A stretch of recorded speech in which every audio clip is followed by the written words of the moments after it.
Get some background music. I'll turn this off for right now until I got something to say.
Alright, sorry about that. That shit was loud as a motherfucker. I'll update you on the ground as info comes in. I'm about to go to the Jakes stream in a second. Clear to jump. Go at your discretion.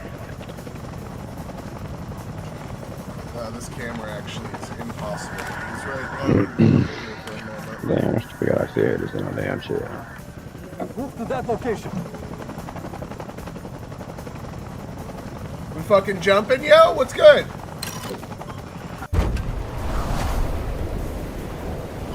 Going solo! Ranking Terror!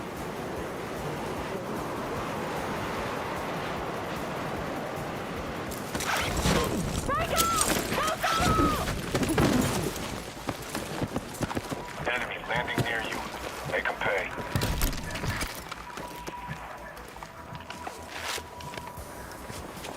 Went over with your bomb.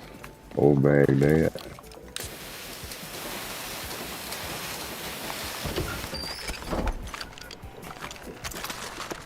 That's a major score. Way to go.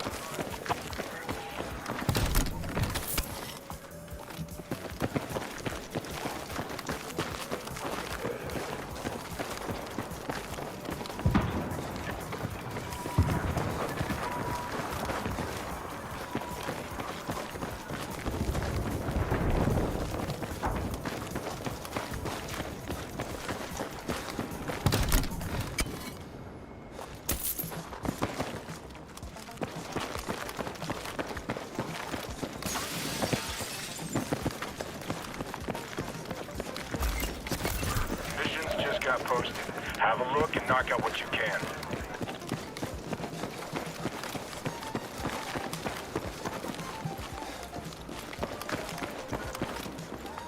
I'm with you, OB.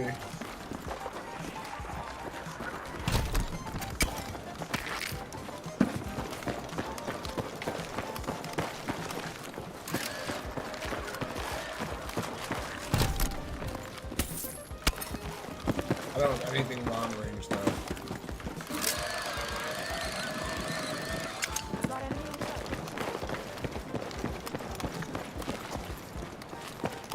Contact! Enemy infantry engaging. Oh, I see somebody landed over there on the other side. Rally of on that location.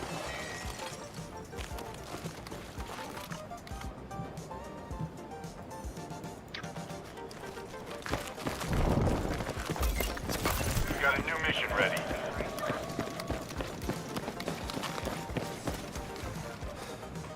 Enemy contact in my AO. Yep, I see one on the roof. Contact! Enemy infantry engaging. Nice shooting, Tex. We flying off. I'm gonna go find a long range weapon. That was painful.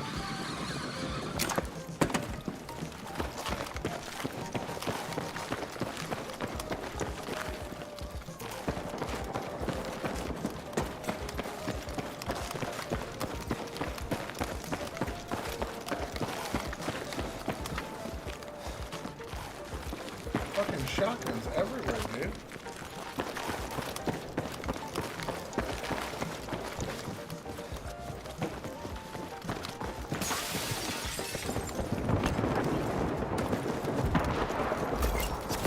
New mission available.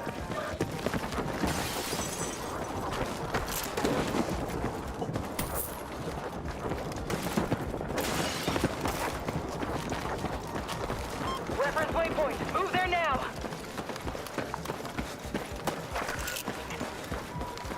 I hear you. Where are you? I hear you. Yes. Coming through backside right there. You've got new mission details incoming. Stand by and be ready. Something is some. Oh. Oh my god, another shotgun. Bro, I've counted like 12 shotguns and that's it.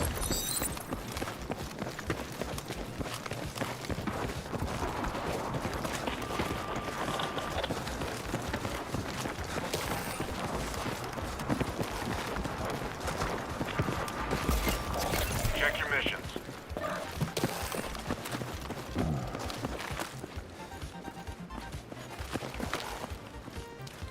Move to that location.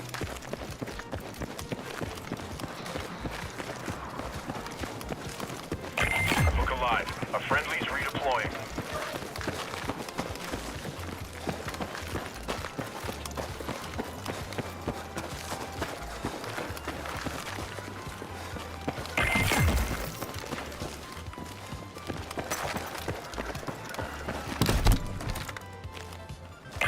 Squad mate is headed back into action. Looks like the enemy has a combat vehicle in your area. I'll send AT for support. Hell yeah.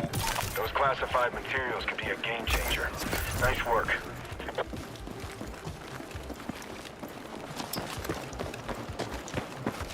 Frag out. Got RV point. Move.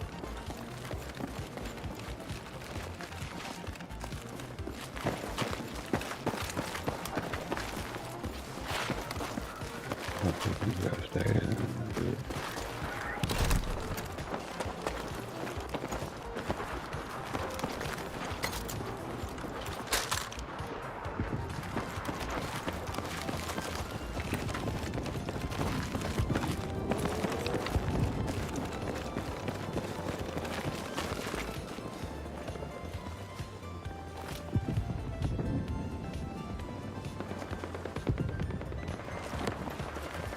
There's a fight over there at that weapon drop. There's a gear container Toxic right blaze here. inbound. Watch your route.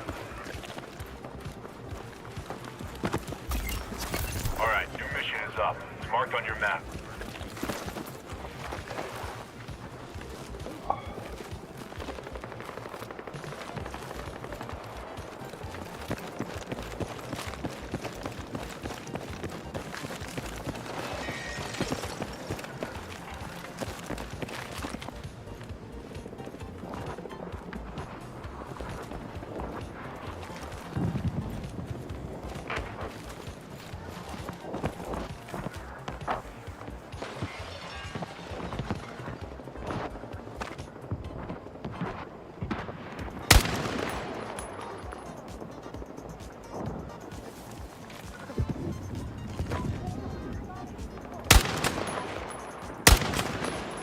Did I just hit him twice? Oh, I'm dead. You got a weapon drop rolling in. Be there any second. There's people on top of this building, by the way. Move to that location. Got a new mission for you. Details on your map. Get down! Got enemy in sight.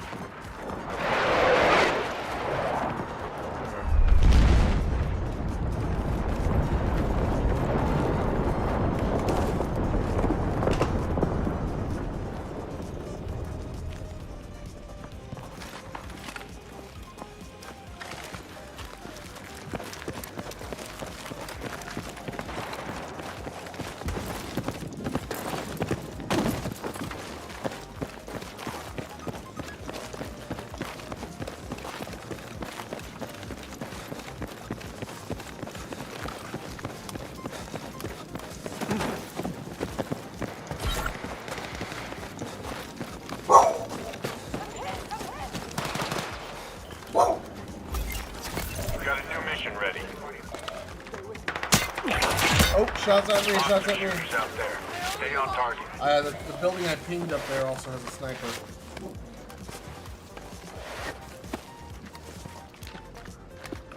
Hostile shooter jumping into your area. Got two coming in, two coming in, two coming in.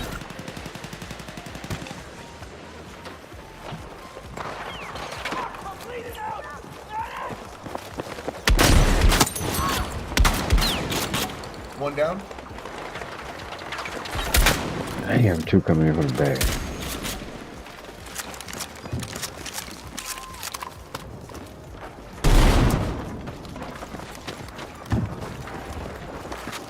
What's up? We got it up. Two down. No more second chances. Get out of here. Nice job, nice cleanup. DMR right here, blue DMR. I got my blue DMR already. I'm fine.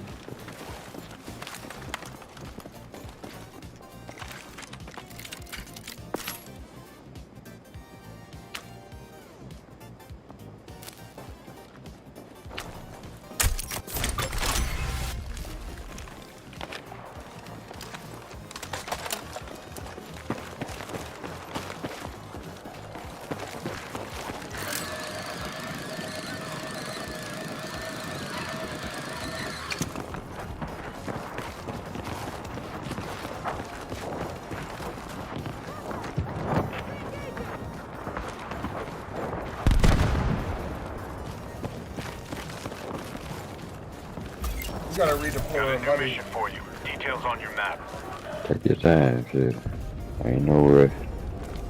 Got some guys over there. Yeah, I see. Get over to that waypoint. I could throw a fucking airstrike on him. Doesn't look good. Position mark. Send it. Copy. Stand by. Contact. Oh, we got some,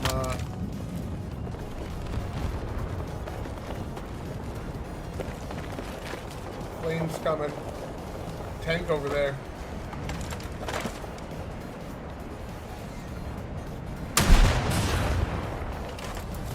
Oh, so close.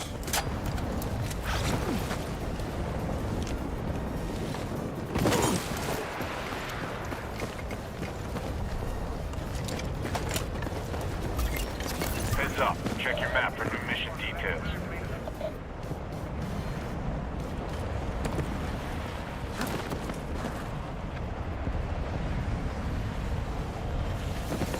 Listen up. Your location is heating up fast. You won't be safe there for long.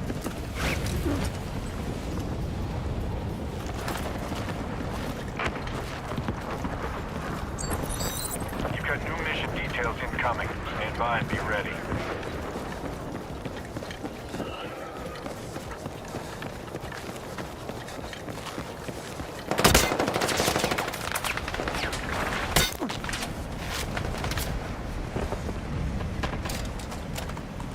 Your location is heating up fast. You won't be safe there for long.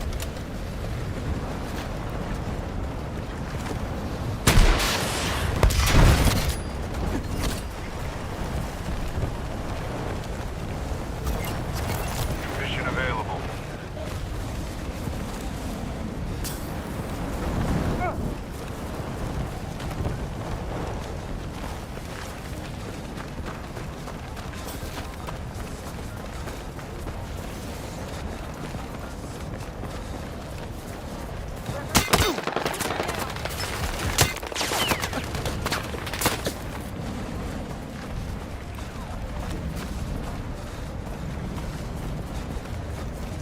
Nice kills, man. I think I'm up to 4 or 5 this game. I'm not sure.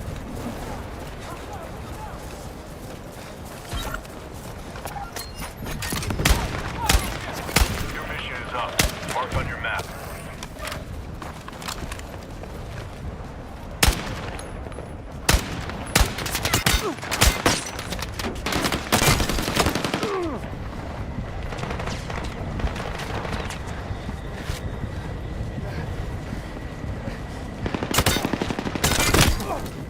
Oof.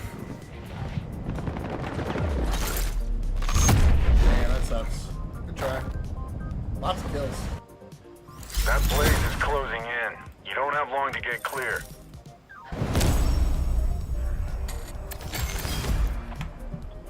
I swear I had more than that. 3? No way, I got double and 2 more. The shotgun.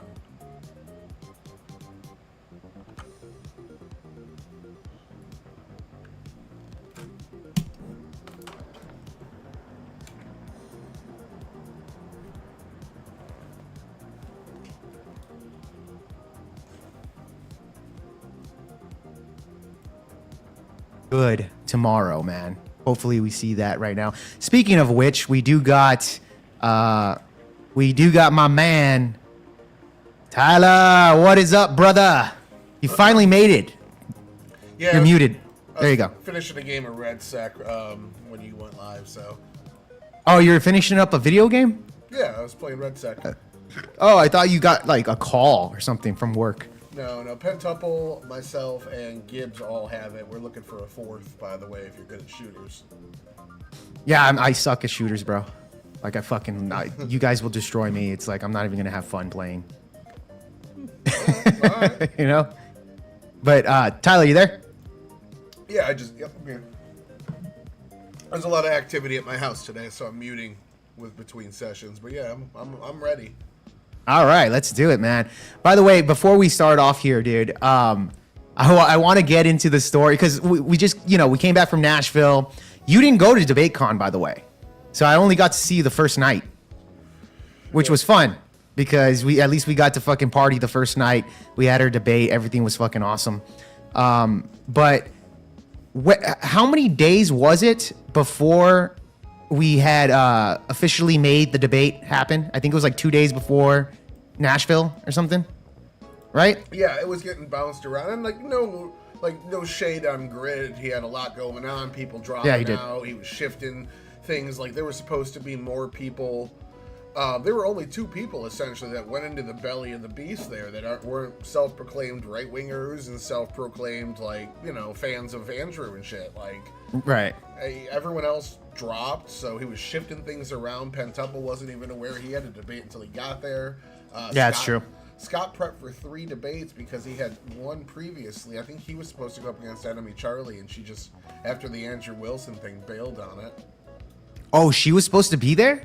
Yeah, she was supposed to come stay at the B&B with Tom. They were going to have each have their own room at my B&B. Oh, wow. Okay, I didn't even know that. All right, so she was supposed to show up because originally I thought I was going to debate tomfoolery on left-wing, right-wing violence. That's what I initially was told, right? So I was like, all right, cool. Yeah, I'll do that. I was going to show up anyways. I'll debate tomfoolery. And then I think like 2 days before, I get a message from you saying that, hey, the Israel debate between me and you is going to be in Nashville. I'll be like, okay, cool. So I thought I was debating 2 debates that day. So I thought I was going to go against Tom and you on those 2 different topics. So I was prepping for Tom, I think like one of those days, right? And then on the second day, on the day that I had to fly out over there, that's when I was prepping for you, bro. I woke up, prepped in the morning. I went to the airport, sitting down for a couple hours before the flight gets there, prepped on the airplane, got to the hotel, prepped in the hotel, and prepped before I went to sleep, and then that was that, So, but I still thought for a moment I was going to debate both of you until the schedule came out. Grid 1 moved tomfoolery for the main event to debate Rob Noor. So I ended up going strictly against you. So I was like, all right, cool, man. That's fucking fine with me, Yeah. But that was my experience, though. I was trying to get Rob, actually. We just, a lot of the more recent things in the news, we agree on that the Democrats are flailing. They don't have anything to run on, blah, blah, blah. There's a few things with Trump we disagree on, but, we have to see how they pan out. He doesn't like the tariffs as much as I do. I don't think the tariffs... It's a whole different... We have a few different areas of disagreement, but it's not worth a debate, basically, so... No, I know what you mean. I think I think when it comes down to it, we all are pretty close when it comes to our politics. So it's not really worth debating unless it's like natural conversation. We're debating on like details and shit, right? I think that would be I think that would make a lot more sense, which is what we do when we're on the panel with Grid.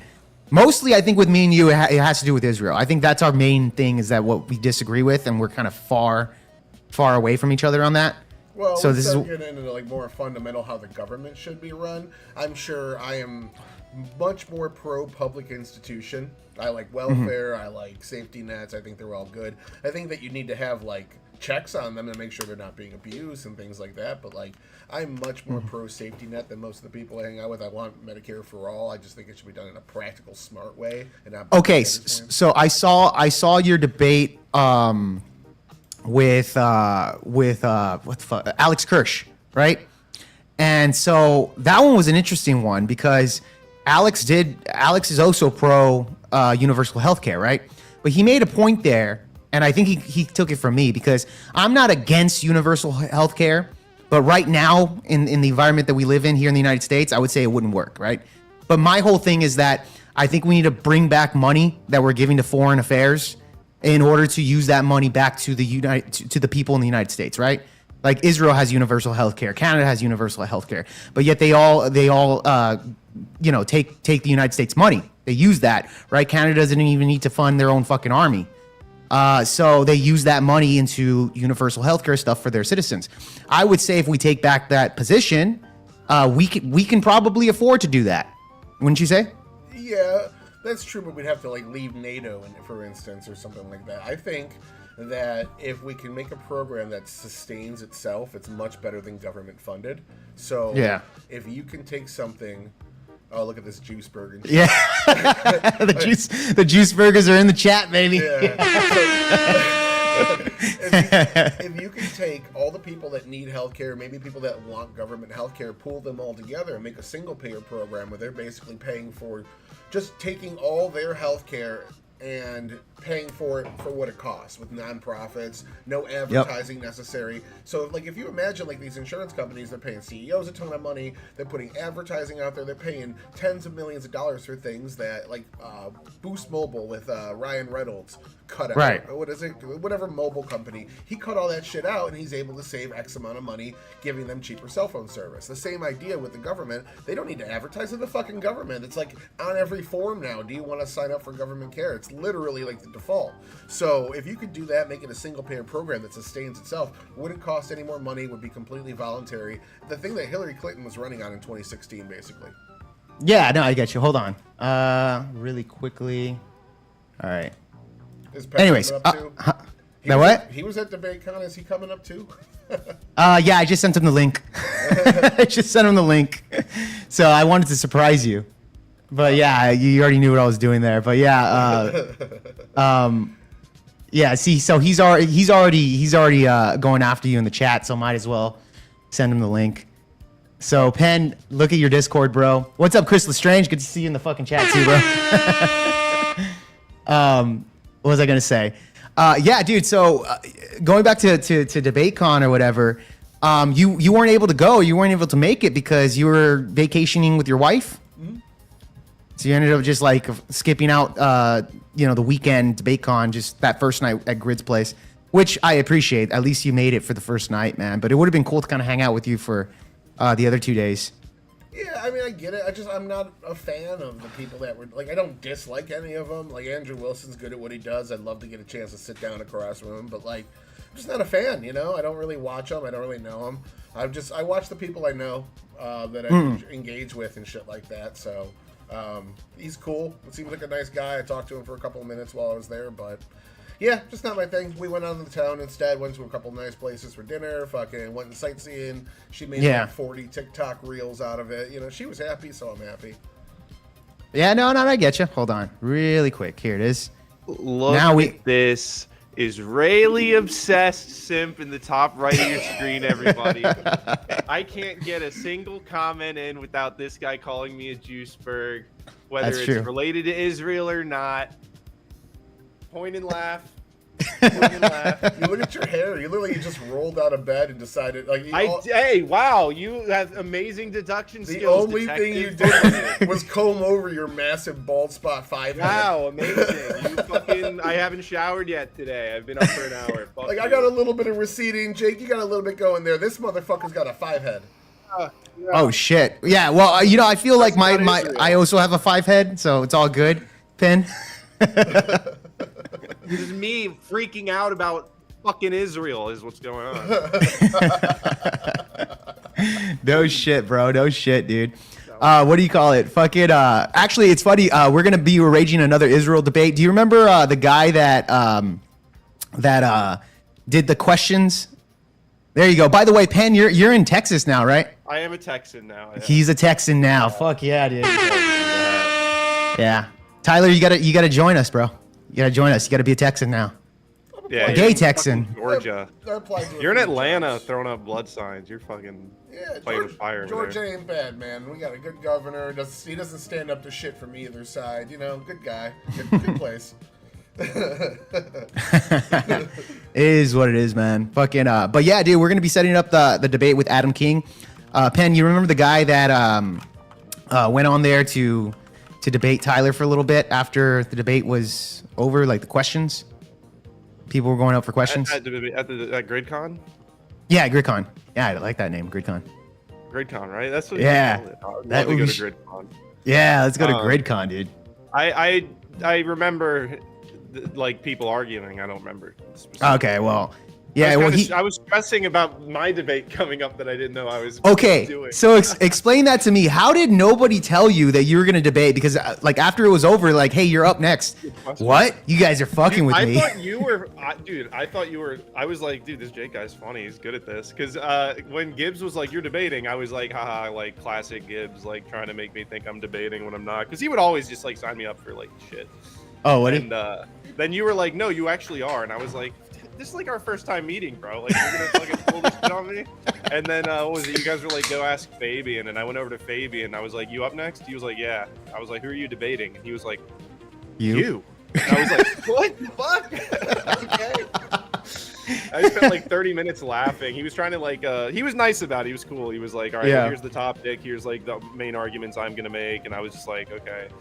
But Did you I guess, literally- like, he was more stressed than me. Yeah, did you legitly go through his notes and actually like, okay, these are your talking points. This is what I have to attack.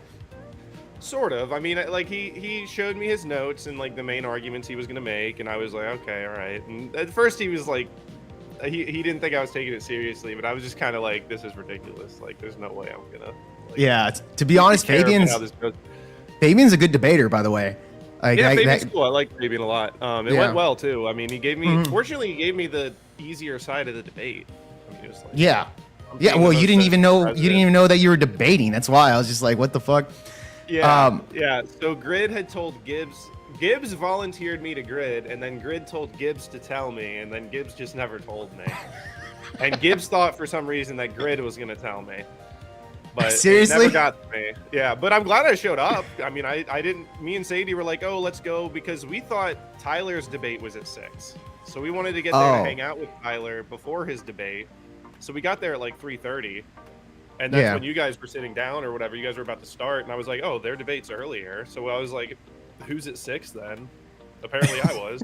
I'm glad I got there early. Yeah, Otherwise, dude. I would have showed up at 6, expecting to see Tyler, and would have walked in on you guys wrapping up and been like, "Oh, I'm about to sit down." and Yeah. do this?" No shit, But it dude. was It was fun, man. I was wondering about that. I was like, what the fuck? Like, this guy legitly does not know. So he's going to be totally unprepared, and he's going to go in there and get a thrashing. Like, that sucks, dude. Yeah, That would well, suck. especially Fabian against Fabian on economics. I was like, I feel like I got set up in like a funny way, not like I'm mad about it, but I was like, they set Right. me up, bro. But I mean, the debate was, you know, I thought I did well. It was fine. That was fine, man. It wasn't crazy. President, come on, man. Honestly, Scott's smart enough. But Fabian's a libertarian, so he's not a big Trump guy like us. But True. Scott's yeah. smart enough to hold his own. You're never gonna actually I'll be right back. technically win. Go for it. What you got to do with libertarians is make their worldview look stupid. So, like, you know, an FDA debate, I'm gonna do with one of them. Like, I'm gonna expose. Like, you're never gonna convince them. They're always gonna double down, triple down, whatever. But like the way that libertarians want society set up is get rid of all laws, get rid of all regulations, get rid of all oversight, and instead have insurance companies act as the way to punish people in terms of societal irregularities or bad things. Like if your company puts out something like asbestos and it kills people for 40 years and it takes 40 years for people to figure out it was killing people, no regulations for that. You're still free to use asbestos. You're still free to use it. Yeah, yeah. But if well, you like do, they're going to charge you more for your insurance. I've heard the argument, and I think this is kind of a libertarian point of view because I've debated Flow State on this, where Flow State's in the position that we should legalize all drugs. That would be kind of like a, you know, freedom. It's my freedom to do drugs, whatever, as long as it's into your home or whatever. What's your thoughts on that, Tyler? There's a part of me that understands it, but this took becoming an adult to really understand. We don't just make laws to prevent harm. We make laws to reinforce morality. When you make things legal, you make them more acceptable. You make kids more able to access them. Like, even if you don't know somebody that doesn't have heroin, you ain't getting no fucking heroin. But if there's a heroin store, it's right there. It's always there. Right. You know, it's just how good the cops are in your neighborhood to basically diminishes your access as well. It's illegal. So you're going to make more access. You're going to see more people using it. Granted, you're going to probably see more responsible use, less overdoses, less addicts, things like that. So it kind of mellows it out, but it also expands it. I think that as a society, I kind of agree, but I completely understand why people that disagree want to police it. It could, it's like making prostitution legal. It's just degeneracy that we're enabling that we know long-term has bad effects on people's lives. And gambling is another thing. Gambling's another one too. Yeah, that's true. We know it harms people. We know it. Addicts ruin their entire lives over this shit. Maybe it's legal in certain instances, and maybe we have like an Amsterdam in the United States. But other than that, no. Yeah. No, yeah, I can agree with you on that, man. Like, especially when you entice these types of things, or even glorifying it within our music. That's another big issue that I have within the culture, right? Rap music, stuff like that, actually glorifies a lot of this kind of degeneracy that I think a lot of young kids consume and believe it to be okay growing up, But can we regulate music? Of course not.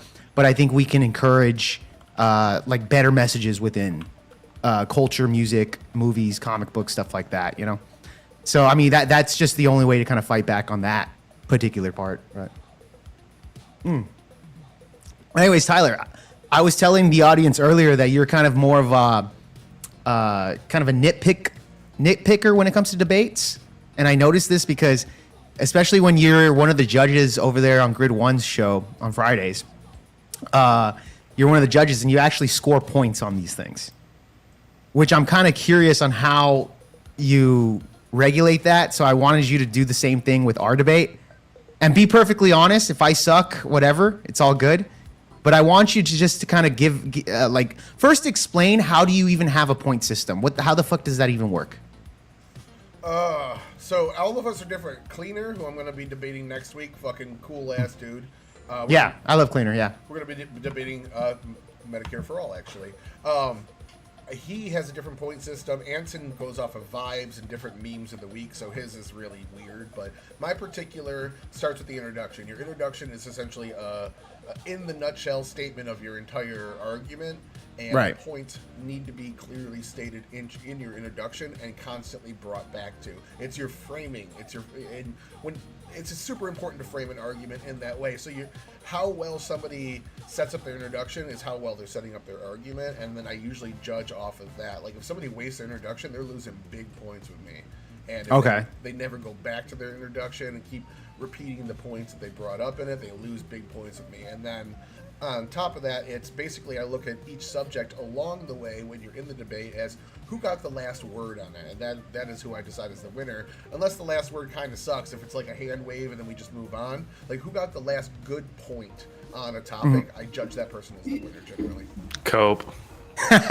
Hey, Penn, let me ask you, how do you judge a debate, man? How do I judge a debate? Yeah. Well, whoever took the pro-Israel side is wrong. So that's the first metric that I use. No, I'm just kidding. I don't know. I actually haven't gotten the chance to watch most of your debate yet. I watched some of it live when I was there, but I also went down to get a bunch of food and prep for the one I did. But yeah, you had to. I don't know how I would judge a debate. It's a good question. I mean, probably just generally whatever's more convincing. Yeah, I think that's the way I do it too. Average viewer, but average debate enjoyer is how I do it. Do I enjoy the average debate argument, whatever? I don't know. I mean, I definitely take points off, and Tyler and I have spoken about this. I generally take points off for people using tactics like pop quizzes or like testing your. No, I want to hear like actual engagement with the subject in real time. I don't want to hear you comparing conclusions. Right. I want to hear you guys reason from a similar point and try to figure out what the case is, rather than just here's what I think from what I read today, and here's what you think from what you read today. Yeah. But from what I remember, you guys did well at it, just engaging on the subject. Yeah. And trying to deal with it in real time. That's the biggest thing. Is some people are just not there in real time. They're like. They have all these things and points that they read, and they just want to get those out. And it's like, we're not even having a conversation. We're just like comparing two different conclusions and letting the audience pick between which one they like more. Yeah, I get you there. I think like even with well, you guys didn't see it, but Wally, Wicked Wally was debating JS, and Gibbs was a little bit more interactive with that debate. I think they were I forgot what they were debating. They were debating I fucking forgot, dude, to be honest. But they were debating something, but Gibbs was a lot more interactive. I think Gibbs was in me and Tyler's debate was a little less interactive because me and Tyler, we were going back and forth. There was no stoppage between us, It never really dragged on, but we were kind of moving forward with the debate. But Tyler, I'm very curious to kind of get Tyler's points things on here because I think it's funny because Andrew Wilson was actually, he told me that he was listening to the debate while he was over there at the hotel. And, he's like, hey, man, I was listening to the debate and I'll just tell you, you were better prepped than your opponent. That's what he told me. That I was better prepped. That's because Tyler only uses his official verified sources, aka Jewish sources. Yeah, maybe so. I think that just based on crowd you're very good at engagement, getting people hammering home the good points. At the public speaking aspect, you know when to emphasize something to get the He's got more emphasize something to get the attention where it needs to be for the point. I have a hard time delivering the dunk. Oh, I got you. You have no Riz, Tyler? Is that why? I lack Riz, yeah. So. Oh, that's what it is. That's what it is. Yeah. Yeah. That's how I'm able to get girls. I got the Riz and Riz deficiency. When I go out in the sun, it hurts. It's Riz deficiency. Oh, yeah. That's what it is. Yeah. Well, you know what's funny? I actually judge people off of that too. Like, is emphasizing particular points and doing the home run thing. And I think there are some people that kind of aren't able to do that. Like they'll brush on it and then they'll kind of let it go, but they don't emphasize the exact like punch in the face. And I think that's one thing that I kind of concentrate on too is punching my opponent in the face with a particular thing. So I think that can win crowds over. But you're right. I wouldn't explain it as Riz. I would explain it as charisma. I think during a debate you do have to have a charisma. I think charisma is something that people are drawn to. Jake. Yeah. Where does Riz? Do you know where Riz comes from? No. Charisma. Oh. Is that what it is? It is. I'm a fucking I didn't know that either. I had to be told the same thing. Really? You said that because Riz is charisma. Charisma. Oh shit. Okay, I didn't even fucking know that. So you do have Riz. There you go. I do have Riz. Thank Riz. you. You have hella Riz. Hell, dude, bro. Isn't that a I fun learned fact? something How new. many of you in chat didn't know that? I bet. Who knew? Yeah, who knew that Riz meant charisma? That makes a lot of fucking sense now. Right? Holy shit. Yeah, no shit, dude. I had the same reaction when they told me. I was like, no way. That makes perfect sense. Because at first I was like, where does this word come from? It was just like another word we've adopted. It was like Gen Z that fucking brought it up. So that's why I was just like, what the fuck? I will let you guys know I got 2 hours and 20 minutes before I got to pick the wife up. Okay, great. That's enough time. We're in our last 2 hours and 20 minutes. Thanks, Tyler. We'll have to rush everything in. It's an hour and a half long debate, so... Yeah, well, we're gonna go through it quick because Tyler told me that he judges people off opening statements. You'll give points for that. Tyler, I want you to judge my opening statement because I'm not gonna lie. I did all of the fucking prep in one day on the airplane and the airport and the hotel, leading into this shit. So I will say that my opening statement was kind of weak in the beginning, but kind of picked up halfway through it. That's my opinion. Oh, yeah. But it's been long enough to where I can watch myself as like a different person. Like I forgot about it, so I can watch this as a new viewer and judge myself too. Okay, so I want you to be honest with how you are approaching this situation, and how I am. So because I'm kind of biased when I was listening to it when I was like drinking and shit here and there, and I was like, yeah, I fucking fucked up Tyler and shit like that. But I'm biased, right? I'm biased towards myself, so I don't know. But I want you to actually. I'm unbiased. Pen, you're so biased, bro. What are you talking about? You are so fucking biased. No. I am perfectly neutral on all of these questions, and I think Tyler lost. I think Tyler had the losing argument. I think Tyler's wrong all the time, and Tyler's dumb and stupid and mean, and I don't like him. So as the unbiased one in the totally room, not biased. Yeah. I think you won. Thank you. Totally not Anyways, biased. I'm just trolling. I'm gonna get out of here. I'm gonna get a shower because Tyler had to deduce my unshowered case. Yeah, like you look like a mess. You look like you smell like shit. On the big street. Yeah. Yeah, no shit. You look like you smell like shit, Pen. Yeah, I do. I'm wearing the same shirt I streamed in last night. You look like you went out partying with a bunch of gay dudes and then woke up the next I day wish. feeling like you Stayed up till 2 a.m. playing Balatro on my phone. Feels like I fell down the stairs. I My did. ass hurts. Oh, did I run backwards through a cornfield? All right, well, hey, I'll catch you guys later. Peace out, Jake. And Yeah. Fuck you, Tyler. You do love it. I'm glad he pushed out before he went to the Juiceburg stuff, right? Tyler. Oh man, He's dude. half trolling about it because he gets Landon worked up. Yeah, no, yeah, I get you there, dude. I get you there. Like I've been called a Juiceburg as well, like on Grid One's show and everything, right? Every time I bring up this topic, it seems like everybody in the chat, or not in the chat, everybody on the panel goes against me on this. Like all you guys kind of share that same type of opinion. I think Grid is on your side too.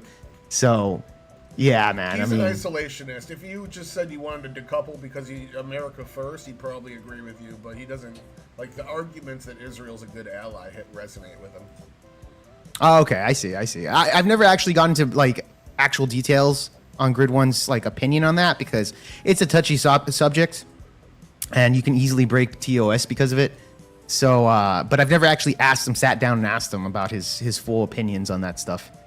But whatever. Anyways, okay, so yeah, so let's start with the opening statements and tell me what points you would give me on that, and then yourself. And we are live again, boys. Well, excited. We got two One and a half, too, if you that are want. going to be going down. We got Yeah. between Israel project, and then the average debate and short rap of stream. Father of dragging. Hold on, I like this part. Protector of Israel, region of the Seven Kingdoms, and the rightful king of the Iron Throne. And I have to say, And a homosexual. raging closet. Nah, I'm just kidding. All right, but See, like Tyler, your Riz right there was great. Like that's the thing. Like you do have some type of Riz there when you're fucking gloating about yourself. That's hilarious, you know. So you do kind of have it there. we're gonna get into that. This one's gonna be a little bit of a longer. Interrupting them, event to you. Start show. In my All right, here you go. All right, Jake, go ahead and kick us off. You got 7 minutes starting whenever you start speaking. Go ahead. Yeah, should we decouple from Israel? In my position, I would say yes, we should. As of October 7th, of course, the attack that Hamas did on Israel, when Israel responded to Hamas, we saw that it was out of self-defense, which in itself seems pretty reasonable, right? They attacked Israel. They have the right to attack back. However, as we see that 2023 moved on, we saw that the numbers jumped up to alarming rates. According to the Health Ministry of Gaza, it was around 45,000 deaths in the first year. And these are studies that going into the second year that just amped up even more. So we do see that that Israel is kind of overcompensating for the attack on Israel here. Now, as far as their excuses goes, it says, look, we did it out of self-defense. They attacked us first, therefore we have the right. That turned into that. Of course, the hostages that they had, the Israeli hostages that Hamas had there, they said this is going to end once we get the hostages back, right? Then we see that this seems to be keeping an issue going forward even after the hostages were taken. It's always something with Israel where they say one thing and then they keep attacking the poor people over there in Gaza, right? And of course, the other narrative here is that people like Tyler here in front of me will say, no, Israel's not committing a genocide. I'm sure Tyler would agree with that statement. Of course, there you go. He has that. And at this point in time, no, it's a lie. I would like Tyler to explain to me how that's not the case. That's a point one. And then also, I would like to go through the starving of the Gazan people. According to reports, they are refuting and not willing to give food to the people in Gaza, blocking out aid as well as medicine and the bombings, hospital bombings, home bombings, as well as infrastructures over there in Israel. It is very clear that Bibi Netanyahu is committing a genocide over there in Israel. And I think us as the United States, taxpayers that pay up to Israel, we shouldn't be funding this type of genocide here. And I think a lot of taxpayer people don't want our money going to that direction. However, people like Tyler, as a open Zionist, is 100% supportive of that. So again, I don't know where his argument's going to go, where he states, no, they're not committing a genocide. I do feel like a lot of the people that are on Tyler's side are now just kind of admitting, yeah, sure, it is a genocide, but however, I'm totally cool with it, bro. As we saw with Brandon Tatum and several other Zionists that are now in the position of just fuck it, let's just fucking support it. It's to the point where they're just gobbling Benjamin Netanyahu's fucking cock. I expect Tyler to do the same thing in this debate right now. And thank you, Tyler, for doing that. Best fucking moment, bro. This is the exact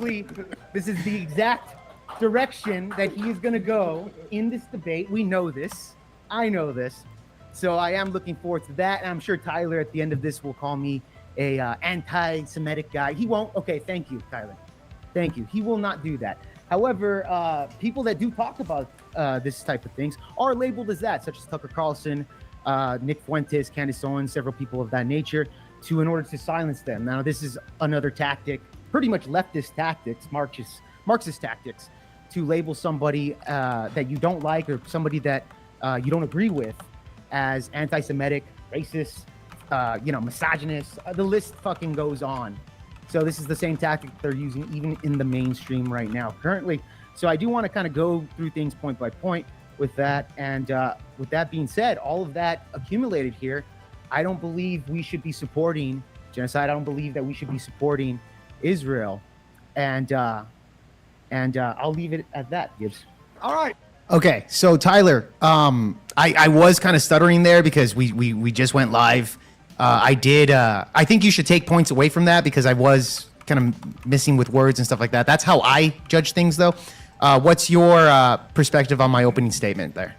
All right. Well, since I know how the rest of the debate went, it allows me to kind of like figure out what you were thinking in the process. So you clearly start out clearly defining your terms and granting a point. Your second sentence there granted a point that the attack happened, so it was just some sort of retaliation was justified. And you did that in your second sentence. That's great for fucking audience, like thinking you're a reasonable guy coming out instead of just hammering the points and hitting one side, right. Attack after attack. You came out and built confidence with them. So then you set the framing, and now you said some things I don't agree with, but you right. set them up in a way to like do your juxtaposition with what a decent attack would look like versus what Israel's doing. Israel never Israel said that as soon as they got the hostages back, then it would be over. I didn't right. capitalize on that. I absolutely should have. They didn't get the hostages back until like recently, right after the debate, or right before the debate. It was like right around the same time. So yeah, if I could have even hit you on that, and I never even brought it up. I fucking completely missed that shit. I don't know what I was doing. Yeah, actually, you kind of did bring it up, but I actually swayed away from it. I didn't want to go that direction because I already knew, like, actually, I know there's still conflict there, but it is, he can make an argument that it's already over. So this is why I just kind of brushed over it. Yeah. I actually did that on purpose, to be honest. Yeah, we'll get to that because I noticed that you did it like 3 times with a point I kept trying to bring back. Yeah, I know. And I was like, you're just not engaged. And Gibbs even asked me a question about it. I said my piece, and he just went right back to your framing again, just completely. Yeah, but we'll get there.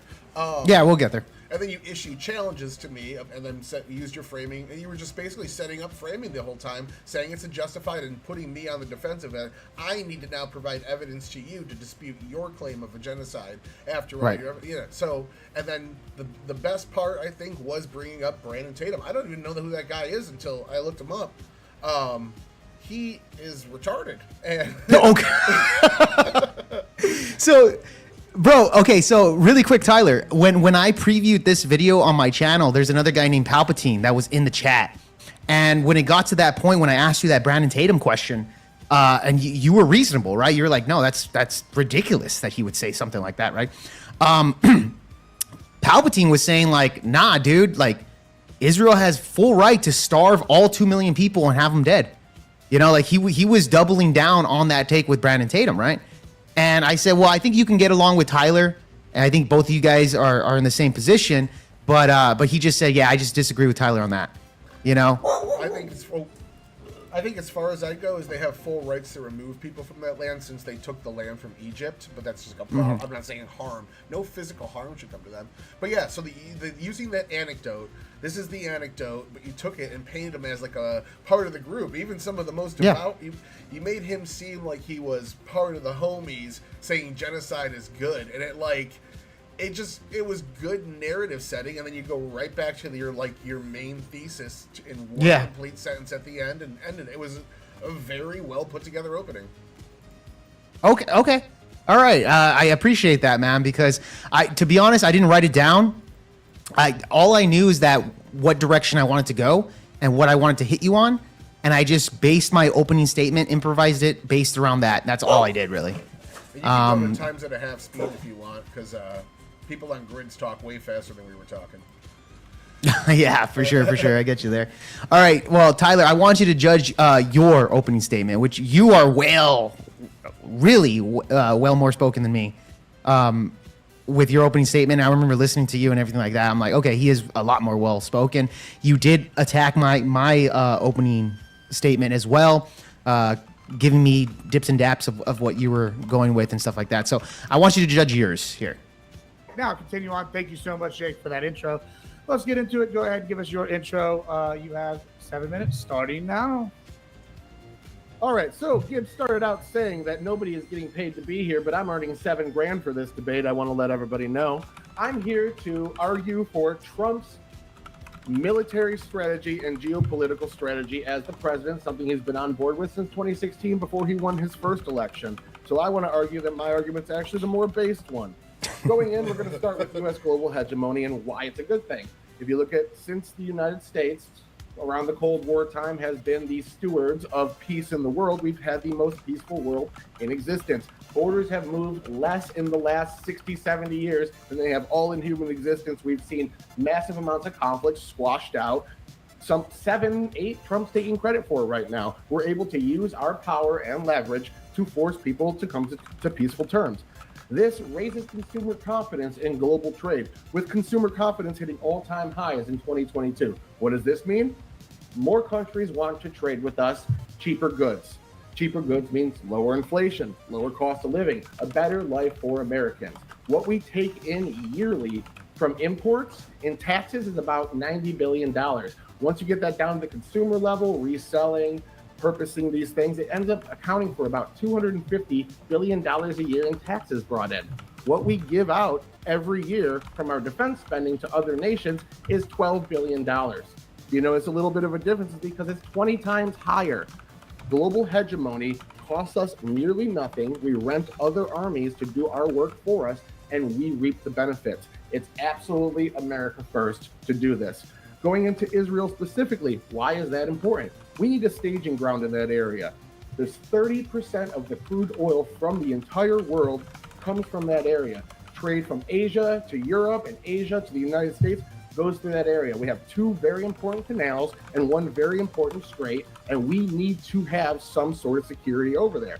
We could sail our ships over there, put U.S. boots on the ground and make sure that's okay, or we could pay somebody an infantile amount of money and have them oversee this very important area in the world. So moving into more what Jake was talking about, we have our post-October 7th. Let me remind everybody that October 7th was when 6 proxies of Iran, coordinated by Iran, funded by both Iran and Qatar, attacked Israel with the intent to completely destroy it and wipe out all of its inhabitants. This would actually be what a genocide is. That was their intent. Israel has shown nothing but restraint since then. So when we talk about the Gaza Health Ministry, what we're talking about is a Hamas-approved, Hamas-filled government entity. That is true. Hamas is the governing force of Gaza. These are who the people elected. These are who the people, according to polls, would elect again today if they had another election. But Hamas canceled all the elections after 2006. By the way, Tyler, really quick, just to put a note on you bringing up the Ministry of Gaza and the health. I mentioned that in my opening statement specifically so you can bring that up.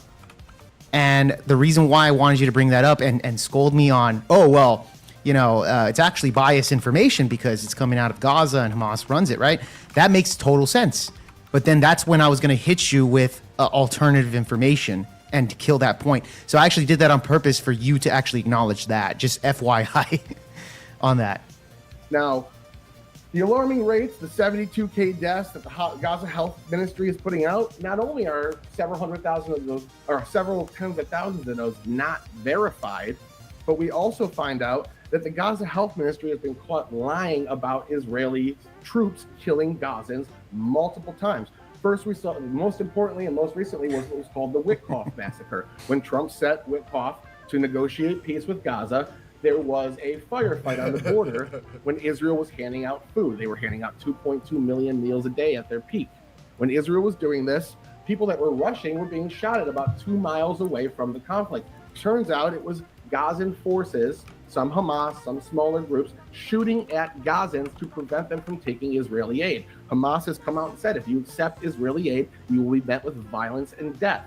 They are threatening their own people not to take Israeli food because that aid depowers them. Why does that aid depower them? When the UN was allowed to bring in food, Jake mentioned that the UN was cut off from bringing in food. When they were allowed, Hamas was seizing a large percentage, not all of, but a large percentage of these trucks. They were storing them in warehouses. We know of 3 of these potential warehouses. Those warehouses were then used for redistribution. There was a big investigation into it. The redistribution of flour, the inflation of flour, was 100% because Hamas was seizing that and reselling it to its people. At that same time, the Gaza Health Ministry, the Israeli distribution of food was putting out 2 million meals. It's just all been shown. Israel's proven it. On top of that, the idea of a genocide going on, Israel has relocated 400,000 Gazans, 800,000 out of Gaza City before they started bombing, 800,000 Gazans out of Rafah before they started bombing, and then when they went back into Gaza City to go at Hamas's stronghold, they relocated a staggering 1.1 million people out of harm's way. Why were there still people in the combat zones? Because the government they elected was forcing them at gunpoint to stay there. They are being used as human shields. Now, going into the 2024 State Department investigation, Joe Biden, who is his party, not a huge fan of Israel, even though Joe Biden in particular was, what his State Department discovered was that all of the funding that we have given to them did not result in a single war crime. There was no evidence of the claims. What we see are claims. Now, not every Israeli soldier represents Israel. A bad thing can happen in war, something that's not supposed to happen, and how it's reacted to jurisdicts if it's a war crime. If what we saw at one point, we saw a camera on the top of a building. It was a Reuters camera. Israel gave the go-ahead to drop a bomb on it because they didn't know whose camera it was. And they did that. Nobody authorized the tanks to fire. A tank fired twice at that hospital. That would have potentially been a war crime. What did Israel do? Investigated it, found out people acted without their consent, without their order, and they punished them. They punished their own soldiers for doing bad things. Have you ever heard of Hamas doing that ever? Is there a bad thing that they can do? When they kidnapped a 4-year-old and a 9-month-old, they strangled them to death, paraded them through the streets to cheering crowds. They put bombs on buses, intentionally targeting civilians. What genocide is not just killing 1% to 2% of the population while relocating 50% of it to keep them out of harm's way. What genocide is intentionally trying to wipe people off the earth, to kill them. Israel has proven time and time again that they will not do this. When they bomb buildings, they call the people a day beforehand to say, hey, we're going to bomb your building, get all the civilians out. They do knock bombs on the top of the building to say 20 seconds. Israel has proven time and time again, and as we dive into the details, I'll show almost every claim against their bad actions has just been PR from actual Marxists. All right. Okay. Thank you so much. All right. So like I said before, Tyler's a lot more well-spoken in his opening statement. That's for damn sure. So I'll give him that. By the way, Tyler, you're not a Jew, right? No. That is confirmed. Okay, Tyler's not a Jew. I just want. If you were a Jew, would you be a good Jew like Dave Smith or a bad Jew like Ben Shapiro? I am probably about as Zionist as Ben Shapiro is. Okay, so you're a bad Jew. Bad Jew, you.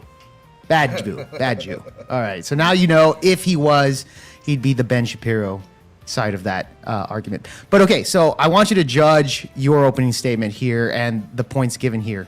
And again, judge it as mutual as possible and compare it to mine here. It was a vomit information dump where I said a lot of really, really decent points with zero emphasis, zero charisma, zero hard hitting dunks that I could just like give them something to digest. It was basically a sandwich that was full of lettuce with no meat. Oh, okay. It was a Really? lot. Yeah. I mean, I just went like, you have to put the like watch it 2 or 3 times because I instead of building overall narratives, I just made a bunch of point by point by point by point by point, and like I never like the first part, for instance. I think I related to the crowd with Trump. I did some humor, blah blah blah. That was good. That was good engagement. Get him on my side, make him like me a little bit, but. I just went right into narrative building and just started listing off things. Narrative building to justify my worldview, and then if the next thing was how Israel fits into it. And with no like cap off statement like this is why global hegemony is good, this is why the world is good, like the better with US in control, and this is why Israel makes that significantly cheaper and less costly for American boots on the ground, like or less likely for American boots on the ground. So we're renting their army. I needed to like put that out into one sentence, and I never did. I just literally just jumped right into the next fucking topic with nothing. And then with your, like when I was going through a lot of your points, instead of making overall narratives, I was going point by point by point to debunk it. And like, it just never, it came off as myopic. It didn't have the overall feeling an introduction's supposed to have. It was like I inserted the body of the debate into my introduction in the second half. And the whole first part I did there, you just didn't even like, you strategically avoided it. And so like it all didn't even matter. I just wasted like 4 or 5 minutes of my introduction rambling, I feel like. And I had no concise and hard hits, just like, I was basically just reading Wikipedia in my mind. Yeah. Did you improvise that statement? I think you did, because I didn't see anything written in front of you before you sat down. Yeah, all off the top of my head. Okay. So yeah, that to me, very well spoken. A whole lot of points that I can't address all at once. So I pinpoint the point that I knew that was in my favor, which was the genocide. Which I start off the debate through definitions of genocide. Right. I start that off because you did your closing. Opening statement had to do with that. So I was able to kind of pivot to that, and that's the direction that I wanted to go. Because all the other things was just kind of like, okay, he wants to go into the narrative of like how it would be good, at least economically, etc. Which I could do that, but at this point I'm prepped for what I prepped for, and so I want to go that direction. Like that's what I was thinking in my mind. So I did intentionally just kind of fucking avoid it, you know. And that was my thought process during that time. Really quickly, Vox, I know you're there, dude. No, I am an anti-Zionist, bro. Just to let you guys know. And I know Max is already telling you there. Really quick, fucking shout out to Mike Ball. Good afternoon to you, man. Great hanging out with Mike, man. By the way, Mike drove me to the convenience store to get some beers and cigs for the nights and stuff. So a shout out to him, man. Great guy. Max, he's on my side. He's talking shit to you, Tyler. Wicked Wally in the fucking chat as well. Great time hanging out with Wicked Wally over there in Nashville. Got to meet his wife, fucking great woman. Got to hang out with him and drink with him and his wife, man. It was fucking awesome, dude. So he just got married, by the way. So shout out to fucking Wicked Wally. Just getting married, not even that long ago. So shout out to Wicked Wally, man, for that, man. You're doing God's work. We got to get married, got to have kids. You let me know once you and your wife have a child, bro, because that's gonna be a big thing, man. All right. So congrats to Wally with his marriage. Anyways, moving forward on that. Yeah, let's get into the actual debate here, Tyler. The other thing I'll say is like. The only I didn't deliver well. I didn't orient my points well. I was so hyper focused on the moment, but like lack of prepared. I don't know how that shows up in that. I'm literally just like acting like I studied Wikipedia. Like I don't know how. I don't know. All right, you're muted. You're muted. Can't hear you. Me? Yeah. You're muted for the last like 5 seconds. I just don't know how lack of that comes off as lack of prepared. Well, hold on. When Andrew came up to me, he said that I was better prepped than you. He didn't say that you weren't prepped. He just said that I was better prepped. That he didn't say that's what the case. But honestly, a lot of the information that you have is off the top of your head, and it's very impressive. I wish I could do that, bro. Or to a degree where I could just because I think I am pretty good at memorizing stuff, but probably not to the same degree as you. I think you can get me on that, to be honest. But that's what Andrew said. Andrew said that, you know, he spoke to me. He was like, "Hey man, you're a good debater, but you just need more experience. Like you need to go out there and fucking debate everybody, get your ass kicked a couple times, and develop that shit." So that was the advice he gave me. So appreciate to Andrew Wilson on that. All right, so let's get into the debate and kind of break it down, Tyler. You know. For that. Oh, and by the way, Tyler, tell me when to stop if you have something to say. Okay. Yeah, So. gotcha. I'm just gonna Okay. be transcribing my notes is all. Okay. Cool. Got 6:52. There we go. All right, let's get into it. So I know that we're in America, so we're gonna maybe focus on America first lens. I think is kind of the way to do this. Arguably, is America first mean America only? You're gonna obviously argue no with this, and you're arguing decoupling is good. What are our thoughts? Let's go. Get into it. Yeah, so Tyler, I wanted to ask you, man. You mentioned in your opening statement right there that a genocide is completely wiping out an entire population, etc. Right? Would this be the intent to just wipe out the entire population 100%? Right? This is. And by the way, Tyler, I ignored the intent part, not purposely, but I guess I just wasn't thinking about it because I was attacking your definition without the in the first part considering the intent position. That's a So fundamental. Yeah, you needed that. Yeah. So I fucked up there because we kind of wasted time here a little bit.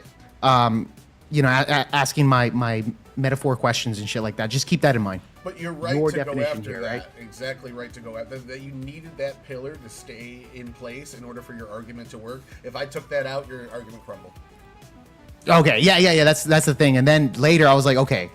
Then I realized I had to prove intent with Israel, which is going to be a hard thing because you put me in that position. So that's why when I brought up the food stuff, we'll go into that later. I would actually go by the definition of the Genocide Convention, right? They have it defined as any of the following acts committed with intent to destroy in whole or in part a nation, ethnic, racial, or religious group. So again, it doesn't mean that a genocide would be wiping out the population 100%. Tyler, my opponent right here, says, no, it has to be 100%. Let me ask you this, Tyler. If the Germans wiped out, I don't know, fucking 55, well, let's say 45% of the Jews, would you sit there and say that was not a genocide? No, because their intent was to wipe them all out. They just never finished. So then it's not a genocide, right? You can kill So zero it wasn't a people. genocide, You right? can kill 0 people and still be attempting a genocide. It's your Okay. intent to wipe them out. But based off okay, of so an let's say the Germans intended to wipe them all out, okay, or maybe they intended to wipe out 49% of them. That still wouldn't be considered a genocide in your opinion, right? It would. Well, Because- okay, but it's not the majority, Because Tyler. their goal was to specifically target. Their goal was to wipe out Even if- 49%. I already answered that, Is but that a genocide or with not? that, if either could be 0 deaths, they could wipe out 0%. If their intent is to You know, Tyler, I think I kind of fucked up there. If you're saying that as long as the intent is there, then that would be a genocide. I would argue that that's not a genocide. It's just the attempt of genocide, similar to the attempt at murder, but you didn't actually commit murder. Yeah. You know? Yeah, but then as soon as you enact it, it becomes that genocide, and any deaths under that intent now become genocidal intent. Okay. So like, okay, let's say they had the intent to wipe out a particular group of people, and they kill one person. Would you still consider that a genocide? No, I think you'd have to get a group at least. Okay, 2 people or 3 people? Like, what's the number that you would accept? Like, okay, you intended to wipe out, you know, X amount of people or all of the people, and then you only killed what, 5? What's the threshold there that you would consider a genocide away from the attempt of genocide? Oh, I don't know. Let's just say 50 for the sake of argument. For the sake of it, yeah. Yeah. Okay. Well, I think that's the direction that I wanted to go. Is that I wanted to kind of push you on your definition and dismantle it that way. But I think I did it kind of wrong there. I think now listening to your statement there that says 0, I should have pushed you more on that. Now looking at it again, I kind of fucked up there. But yeah, even with me, I'm kind of breaking it down. I'm like, fuck, I wish I could have hit him on that. But all right, let's move on. start a movement to kill a specific group of people based on their ethnicity that is genocidal intent. What Okay. Israel has shown is they're preserving the lives of those people in the millions. In the millions, really. Okay, so Tyler, how many people are left over there in Gaza right now? About 97% of the population before the war started. Okay, great. So they had a population around 2.2 million after the attacks of October 7th. They're under 2 million right now. This also includes people, not just Israel relocating people, it's people that actually fled into the other border areas, okay? So it's not just fucking Israel just thinking like, oh, they just love the Gazan people. They just need to fucking relocate them.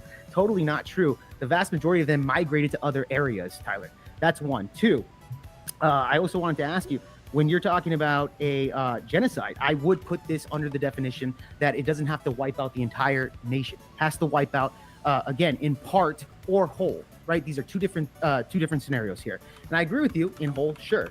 But this is why I asked you if the Germans intended to wipe out 49% of the ethnic J people.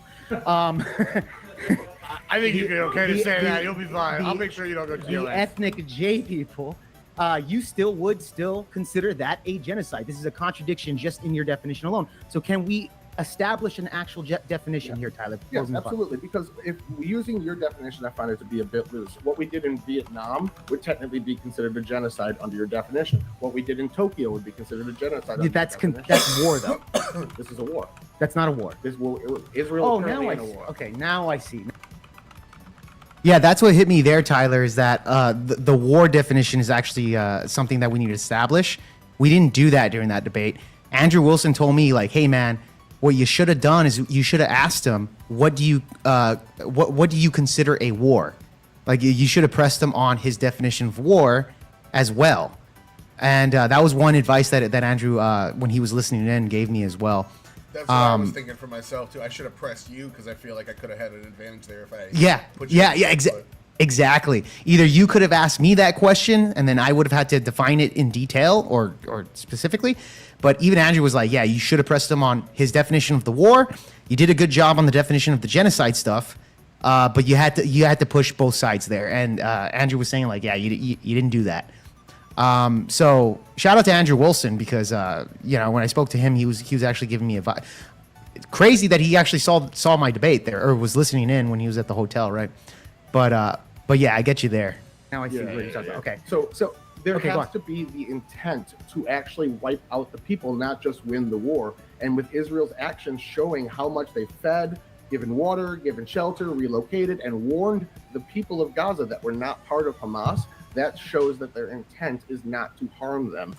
They Okay. could have done much, much, much worse. Okay, so now I understand within this debate, I would have to prove the intent of Israel, which, by the way, a lot of the things that Tyler's saying is actually unproven. There's no actual evidence of any of this stuff. For example, even with the blockage of food, right? Oh, Israel, which, by the way, is the only one that are telling us this stuff, Israel is saying that Hamas is taking food and redistributing it through that. Israel's the only one. However, according to the international associations, international CIA, etc., including the U.S., have found no evidence on that at all. Okay, so and these are multiple institutions that haven't found nothing on those claims, but yet Israel still runs with this type of fucking rhetoric. So that's one on there. Another thing, I will tell you this: even like two U.S. governments, right? Government agencies, USAID, and even the Bureau of Population Migration has even stated that the Gazans who are starving over there in Gaza, it's to blame on Israel, right? They're the ones blocking a lot of this, a lot of the food that's going in, etc. So the only thing Tyler has to say is, no, bro, just trust Israel. Israel's telling me that this is not the case. Trust me, bro. But doesn't seem to be the case when others investigate this situation. So I want to ask you, Tyler, just to move forward. You do not consider this a genocide at all, even though scholars, for example, in the Israeli communication of genocide, scholars have actually stated this is not a genocide. I'm sorry, this is a genocide by their definition. Yeah, I still don't. So You I still want to go. don't, okay. Can we go through a few of your claims here? So Go for it. the attempt to wipe out a racial group has to be shown, and if Israel can be shown to preserve the large, vast majority of that racial or ethnic group by doing all these mitigating factors, feeding them, housing them, clothing them, moving them out of harm's way, that to me shows that they're not trying to actually wipe out the majority of this racial group. Going into what you said about Hamas, the U.S. government has recognized that there's 2 warehouses, at least that we know of, in Gaza that are under the control of Hamas. We have video footage. The New York Post has done stories about this. I want to say it was a BBC investigation, but don't quote me on the source, that talked about flour, why flour was so expensive a few months ago. I have all those citations ready for you if you'd like to. I pulled all those citations up out of my document because I knew this was coming up. So if you want, I can send all 4 of those to you. Yeah, go for it, bro. Go for it. Send them in the private chat. Gotcha. But you did bring up the flour situation in your opening statement as well, because I could tell you wanted to go into the food stuff, because I think you knew that was going to be one of my arguments to prove, genocide is that they're depriving the Gazan people of food. Because I, from my perspective, I wanted to kind of prove that this would have to have some type of intent, whether it be small or huge. There is some intent there. And if I can convince the people that there's intent, then therefore I could prove that, it's a genocide based off of your standards, right? Let me go over some of my notes then, because we're stopping a little every now and then. So let me. So you start off by again, the crux of your argument is this definition of genocide, and you really do a good job at clinging to it. Every time I hit it, you dispute it, and you dispute it in a different way. So I hit my fucking 5 points that I brought up in my intro, and I keep going back to about them relocating 1.1 or 1.2 million people, feeding 2.2 million people a day, and things like that. I keep bringing this up, and the first thing you went is disputed it on grounds that it's not happening because the UN said it. Next, you went and disputing it on the grounds that Israel isn't a trustworthy actor, they've lied in the past. Every time I offer this argument, you give me this dispute, and then the thing you do after is you put a button on it, because then you go into a somewhat related question, and then I answer the question, and I never get to address the thing that you seemingly put a button on. It's a really good tactic that I need to start doing, where you're drop some big dunk, and then you'll be all right, now this question for you. Because you did that there, and I was fuck, man, I couldn't even... I had to go back into the point I just made to restate my framing, because you destroyed it in order to make my point. And again, I should have really hammered in on that war definition, because you went back and asked the genocide question again. Basically restarting the whole conversation again. Yeah. And I don't know, I got lost in the sauce there and started going into my specifics too much, so.